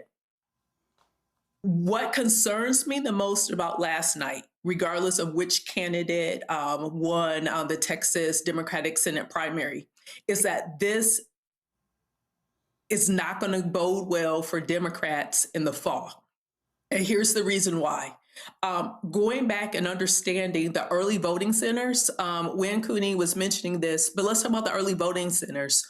What happened in Texas is that Republicans decided they no longer wanted to do joint polling locations with Democrats. So to explain that for your audience, for most of you all who are voting this year, especially in primaries, if say your spouse is a Republican and you're a Democrat, if you all are registered to vote, at the same residence, you all will be going to the same location in order to cast your ballot. What happened during election day, what happened during election season in this year is that the Republican locations and the Democratic locations were different because the Republicans didn't sign the MOU saying that they were going to have joint polling locations. In Dallas and Williamson, County. Yes. Just those two. Yes. Now Republicans attempted to do this statewide. Yep. The reason why they weren't able to do this statewide, because it's extremely expensive. Yes. You can ask any local election administrator, this is a dumb idea. This is not how you do elections. So I just want people to understand that was also some of the things that happened. Now, to Roland's point, to Roland's point, the Democratic Party failed. And this is the reason why I do not think the Democrats are going to be able to win the Texas Senate race this year. Dallas County specifically, I can show you that it's an example of a weak Democratic Party. How do I know that? And why does it matter if the party is weak in Dallas County? We saw that there was a duly elected Democratic mayor of Dallas. He gets in his seat and then he flips and he becomes a Republican. That lets you know right now that the strength of the Dallas County Democratic Party is not strong, and it's but here's the deal. But Clay Jenkins, I want to get to my point of why it matters. But Clay, okay, he's the mayor of Dallas, the city of Dallas. Clay Jenkins, who is the county judge, is a Democrat. Democrats actually control the commissioner's court in Dallas County.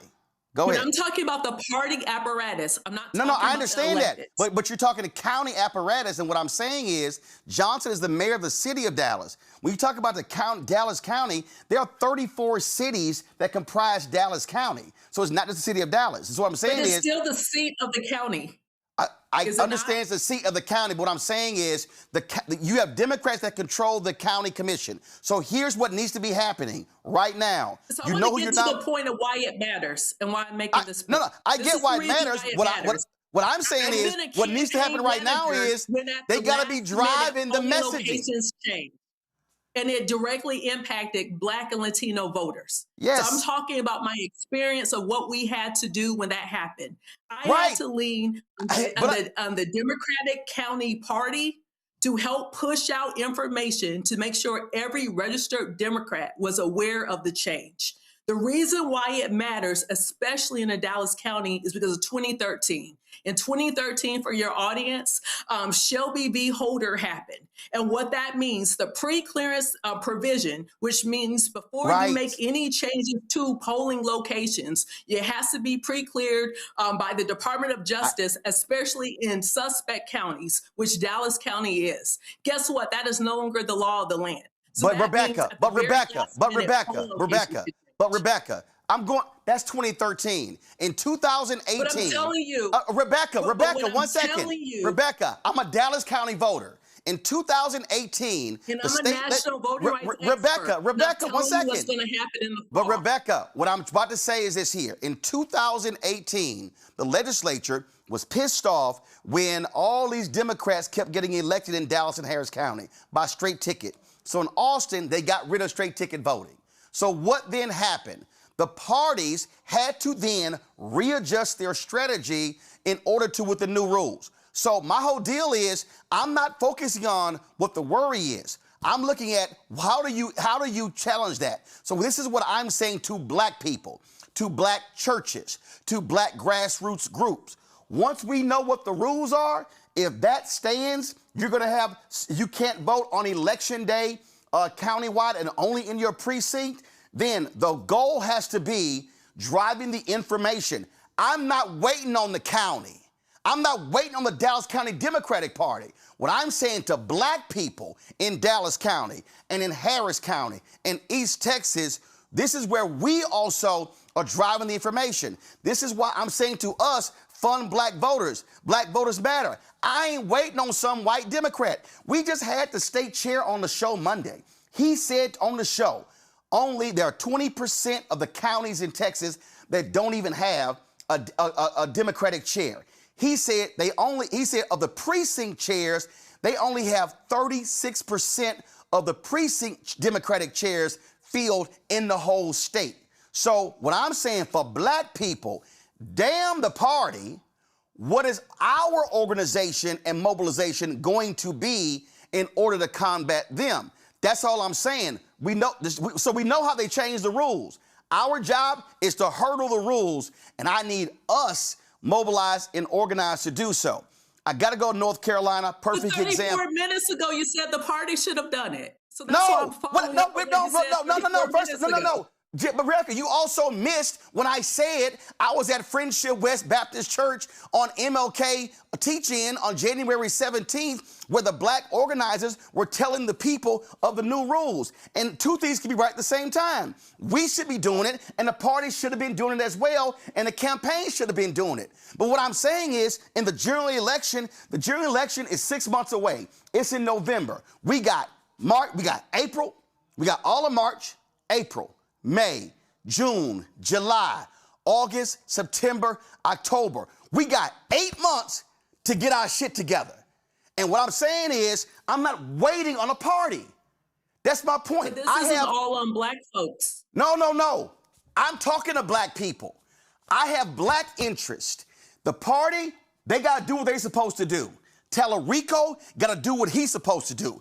Hina Hosa, running for governor, got to do what she's supposed to do. All the Democrats who are running statewide got to do what they're supposed to do. I'm saying to Black people in my state of Texas, We got to do what we got to do to protect our interests. I ain't waiting on them. That's all I'm saying. And the same thing, I talked about North Carolina. What happened there? I was talking to Bishop Barber last night. Here's what happened there. How did black folks mobilize? Perfect example. The brother you see right here, Gary McFadden, we've had him on the show. He was making it clear he wasn't dealing with ICE. The Republicans targeted him. They tried to take him out. Boom, he won last night. Also, you see this sister right here, Carla Cunningham. She was ADOS. She voted with the Republicans when it came to ICE. Yo, they took her out. She got blown out where Rodney Sadler, who's a part of Bishop Barber's Moral Mondays, 72% of the vote, he took her out. You had a couple of other races as well. Let me pull up their results where you had 3 incumbents. There was another African-American who ran. He often voted with Republicans to overrule the vetoes of the governor in that state. And give me one second.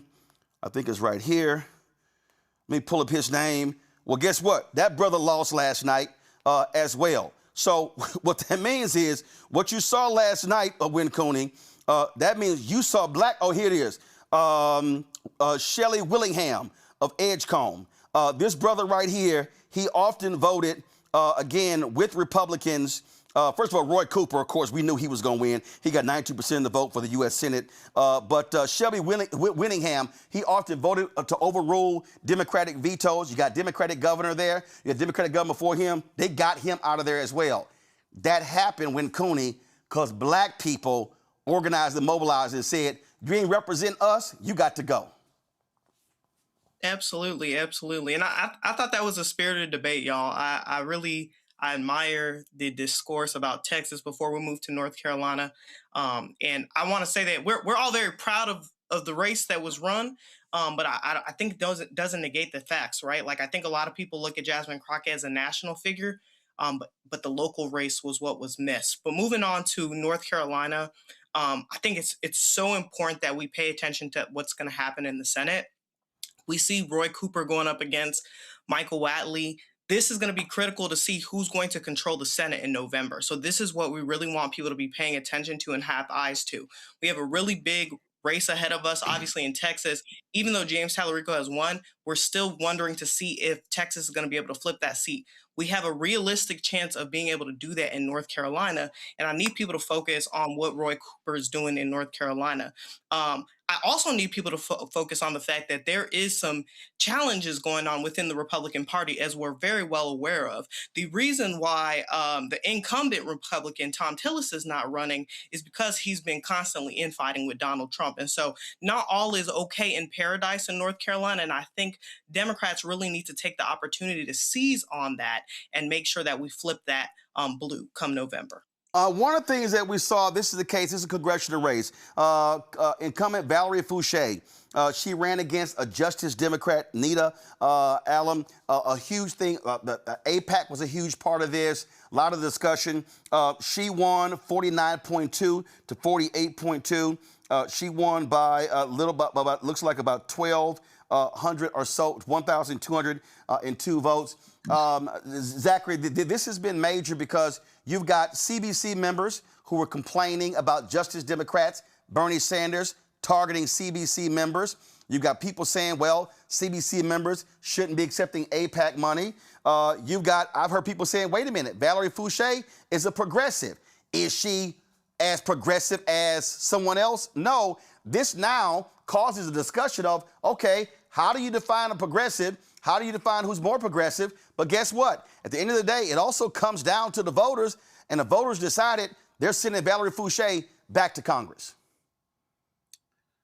Roland Martin is determined to get me canceled tonight because I have to speak the truth as the truth is.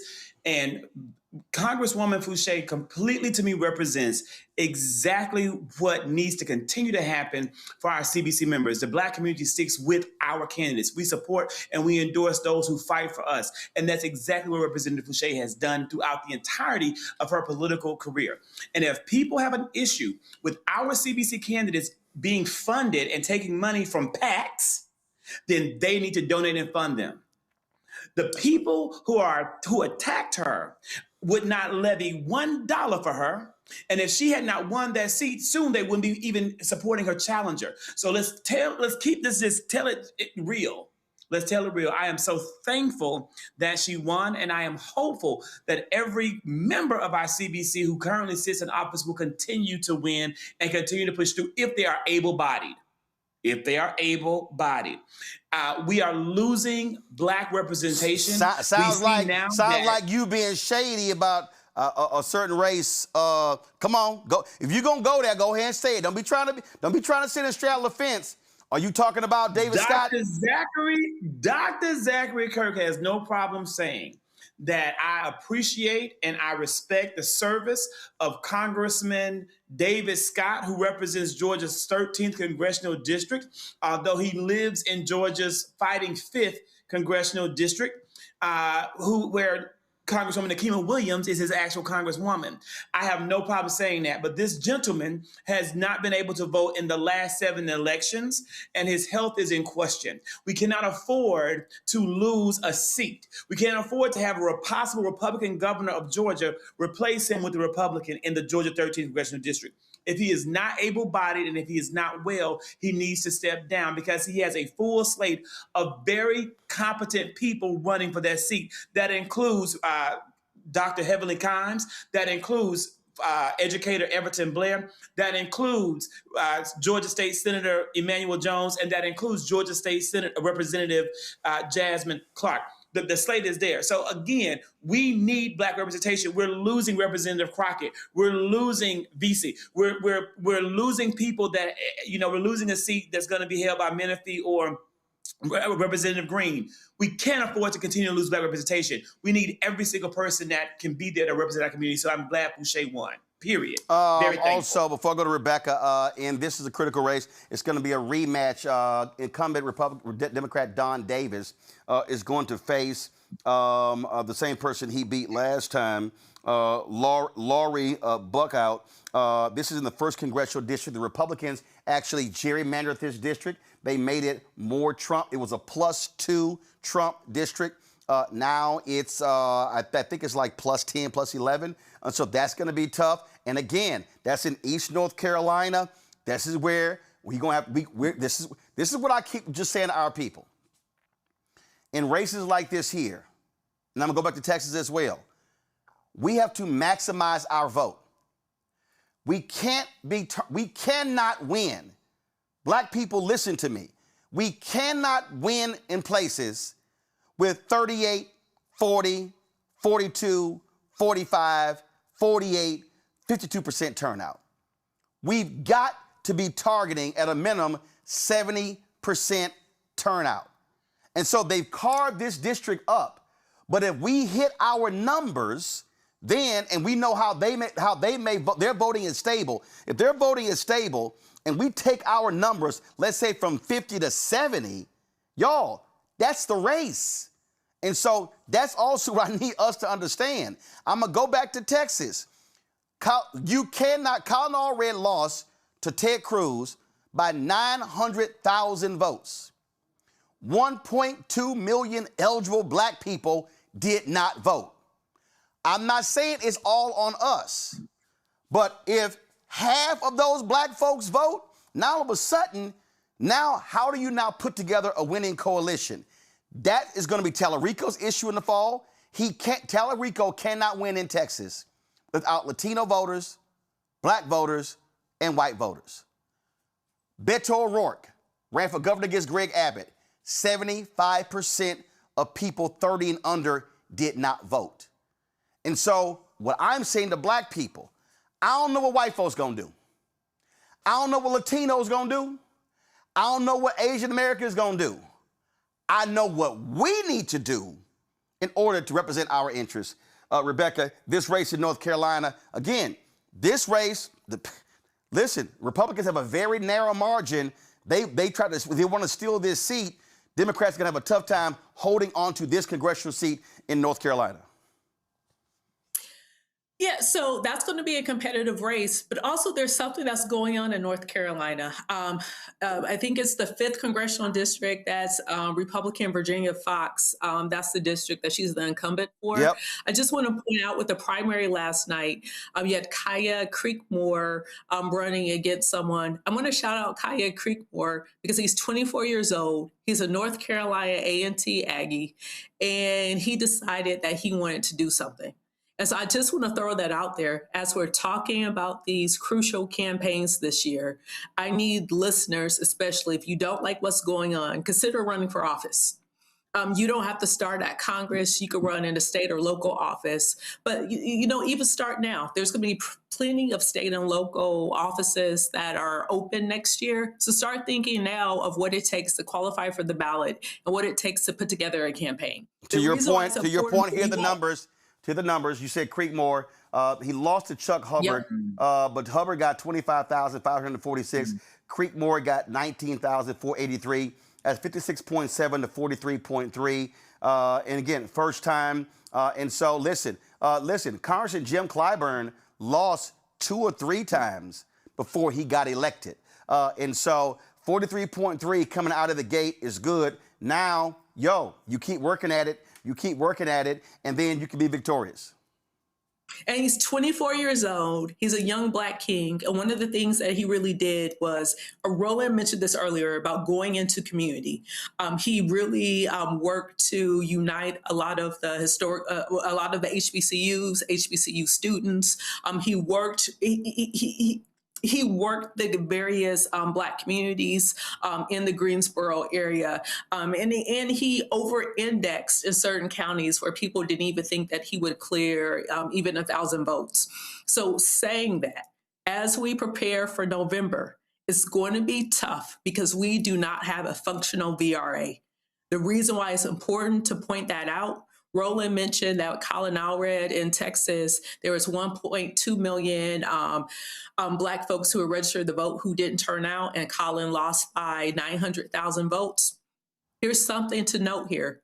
If there was a VRA in place, it likely would have been probably upwards to 2.5 million eligible Black folks who could register the vote. So I do want people to understand what it means to vote during these times when there aren't protections. And yes, it impacts brown communities. Yes, it impacts both Asian communities and Latino communities as well. But this anti-voter laws, voter suppression, it's a disparate effect on Black communities. I know we try to lump it together and say Black and brown, or we even try to say people of color, but do know those rules are on the books because it was anti-Black rules. So when we see how it plays out with Black voters, it's going to have an extremely negative impact, a greater negative impact on Black people. Yeah, and what I'm saying to Black people, we got 8 months to get ready. And what I'm saying is to Black people, I'm not waiting on a candidate. I'm not waiting on a party. And I'm saying right now that I keep saying, why should we donate to Black Voters Matter? Why should we be donating to Until Freedom?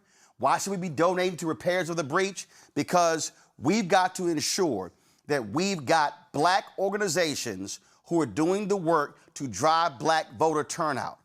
A mistake that we have made, and I dare say really the last 20, 30 years, is we have allowed the party apparatus to replace our Black grassroots apparatus. And I'm saying we cannot depend on them. That's why when we Win with Black Men, when we raised 1.5 million for Harris, I said, hey, I ain't sending all the money back. We kept $450,000. And people criticize us, and I'm like, I don't give a damn what y'all have to say. I wasn't gonna send 1.5 to the campaign to beg some white strategist, can you send 100 back? No, we wasn't doing that. And so what I'm saying is we have the capacity. If we raise in that one night 1.5 million for the Harris campaign, you don't think we can raise another $1.52 million in 2026 to fund a Black male effort? Damn asking the DNC, the DCCC, the DSCC, Democratic Governors Association, what's your Black male initiative? Damn that. Right. I'm saying, no, what's our Black male initiative? Okay? And so who are the groups on the ground who are doing the work? That's what this thing is all about. And so that was my whole point earlier. I'm not waiting on them. If we know they're going to change rules in Dallas County, well then, soon as we know what the rules are, damn it, we got to be driving that sucker home every single day. Every single day. And here's the other deal, black people, we ain't got to wait for a campaign to send text messages. We can actually send our own. This is all I'm saying. I need us to be thinking that way between now because our interests are at stake. Now, politics is a delivery mechanism for goods and services. And if we know that the Republican Party don't give a damn about us, the only avenue we have is Democratic Party, well then we say we gonna drive votes here, but we also gonna hold your ass accountable when it comes to that. And so that's what I need our folks to be understanding. All right, y'all. Let me thank Winkuni, Zachary, and Rebecca for being on today's show. Let me go to Brittany Noble for Black Star Network headlines. In Cleveland, police say the bodies of 2 young black girls were found stuffed inside suitcases and buried in shallow graves on the east side of the city. The discovery was made by a dog walker who stumbled across the first body in the area of East 162nd Street and Midland Avenue. The person notified police around 6:00 p.m. Monday. As investigators were searching the area, homicide detectives found a second shallow grave with a suitcase that contained another body. Cleveland Police Chief Dorothy Todd says the girls were in the area that does not receive a lot of foot traffic. And authorities believe one of the girls is between the age of 8 and 13, while the other was 10 to 14 years old. So far, neither has been identified. The bodies are in the custody of the county medical examiner's office. The girls have not been linked to any active missing persons cases in the area. Todd says authorities have no leads or suspects and asks anyone with information to call Cleveland Police Department's homicide unit at 216-623-5464. A group of 10 Chicagoans said they are stranded in Dubai after thousands of flights were canceled due to the conflict, causing one of the most severe disruptions to global aviation in years. The group said they went there to celebrate a birthday, but on the last day, they scrambled to book extra nights at a hotel and hunkered down after they heard and saw missiles. Yeah, no updates still. Everything's the same, but we are getting some help from some people who are in decision-making positions. But there's nothing you can do when you can still hear, the things that are going off, the sirens and everything that goes on in a war zone. And that was South Carolina women's basketball coach Dawn Staley giving an update to reporters after a game on Sunday. She's still working to get 3 former players out of Israel. Shortly after the joint United States-Israeli strikes on Iran on February 28th, Staley posted on X that Tiffany Mitchell, Makai Herberts, and Destiny Littleton are in a war zone in Israel. Writing, "We are working on a plan to get home. Let us pray for our loved ones to return home safely ASAP. Thank you in advance." Littleton is also keeping supporters in the loop, posting videos to her Instagram account. And Howard University's College of Medicine has been placed on probationary accreditation status by Liaison Committee on Medical Education. It's the first time in the school's 158-year history. The LCME's public directory now lists the medical school as full on probation, meaning the program remains fully accredited but must address specific compliance concerns identified during the review process. University officials say the designation does not affect students' degrees or the school's ability to train and graduate future physicians. Howard says it's already begun addressing the issues by expanding faculty hiring, updating portions of the curriculum, and making targeted facility improvements. The LCME directory also shows Howard University's College of Medicine's next full accreditation review is scheduled for the 2027 to 2028 cycle. The nonprofit organization Balm in Gilead will host the National Week of Prayer for the Healing of AIDS. This group works to create, uplift, and empower faith communities. It is calling congregations across the country to observe the initiative of confronting HIV/AIDS, which disproportionately impacts African Americans due to the erasure of funds by the federal government. In 2023, Black Americans accounted for 39% of people living with HIV and 38% of new HIV diagnoses in the United States. Black men and Black women had the highest rate of new HIV diagnosis among all races or ethnicities. Young Black people between the ages of 13 and 24 accounted for almost half of all new HIV diagnoses in that group. The prayer week started March 1st and will continue until March 8th. All right, folks, that is it for us. Let me shout out Ashley Allison. So remember I made the Route 100 where they sent the award. It's a heavy-ass award. So this is the Route 100 2005 honoree. And so I certainly appreciate it. Like, this is literally heavy. All right, then. So let me shout out to the Route and Ashley for this award. All right, y'all, that is it for us. Tomorrow, I will be live from Chicago outside of Rainbow Push, where we will be, of course, covering the funeral services for Reverend Jesse Jackson Sr. Lying in state tomorrow at Rainbow Push. Then we will, of course, be broadcasting live beginning at 10 a.m. Eastern on Friday from the House of Hope. And so that'll be on Friday. And then on Saturday, there's a private funeral service, and we will carry that live as well. And so look for our extensive coverage right here, Roland Martin Unfiltered and the Black Star Network. All right, folks, support the work that we do. Listen, traveling there, our whole crew, that stuff costs money. It is not free. And so we want you to join our Bring the Funk fan club. The goal is to get 20,000 of our fans contributing on average $50 each a year. That's $4.19 a month, 13 cents a day. If you want to support us and get your name to the list, we've had 37,179 donors. Let's get to 40,000, y'all. Please support us via Cash App. Use the Stripe QR code. You see it right here. That's also for credit cards. Checks and money order. Make it payable to P.O. Box 57196, Washington, D.C. 20037-0196.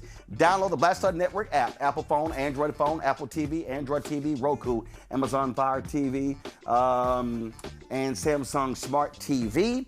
Be sure to get our Roland Martin Unfiltered swag by going to shopblackstarnetwork.com.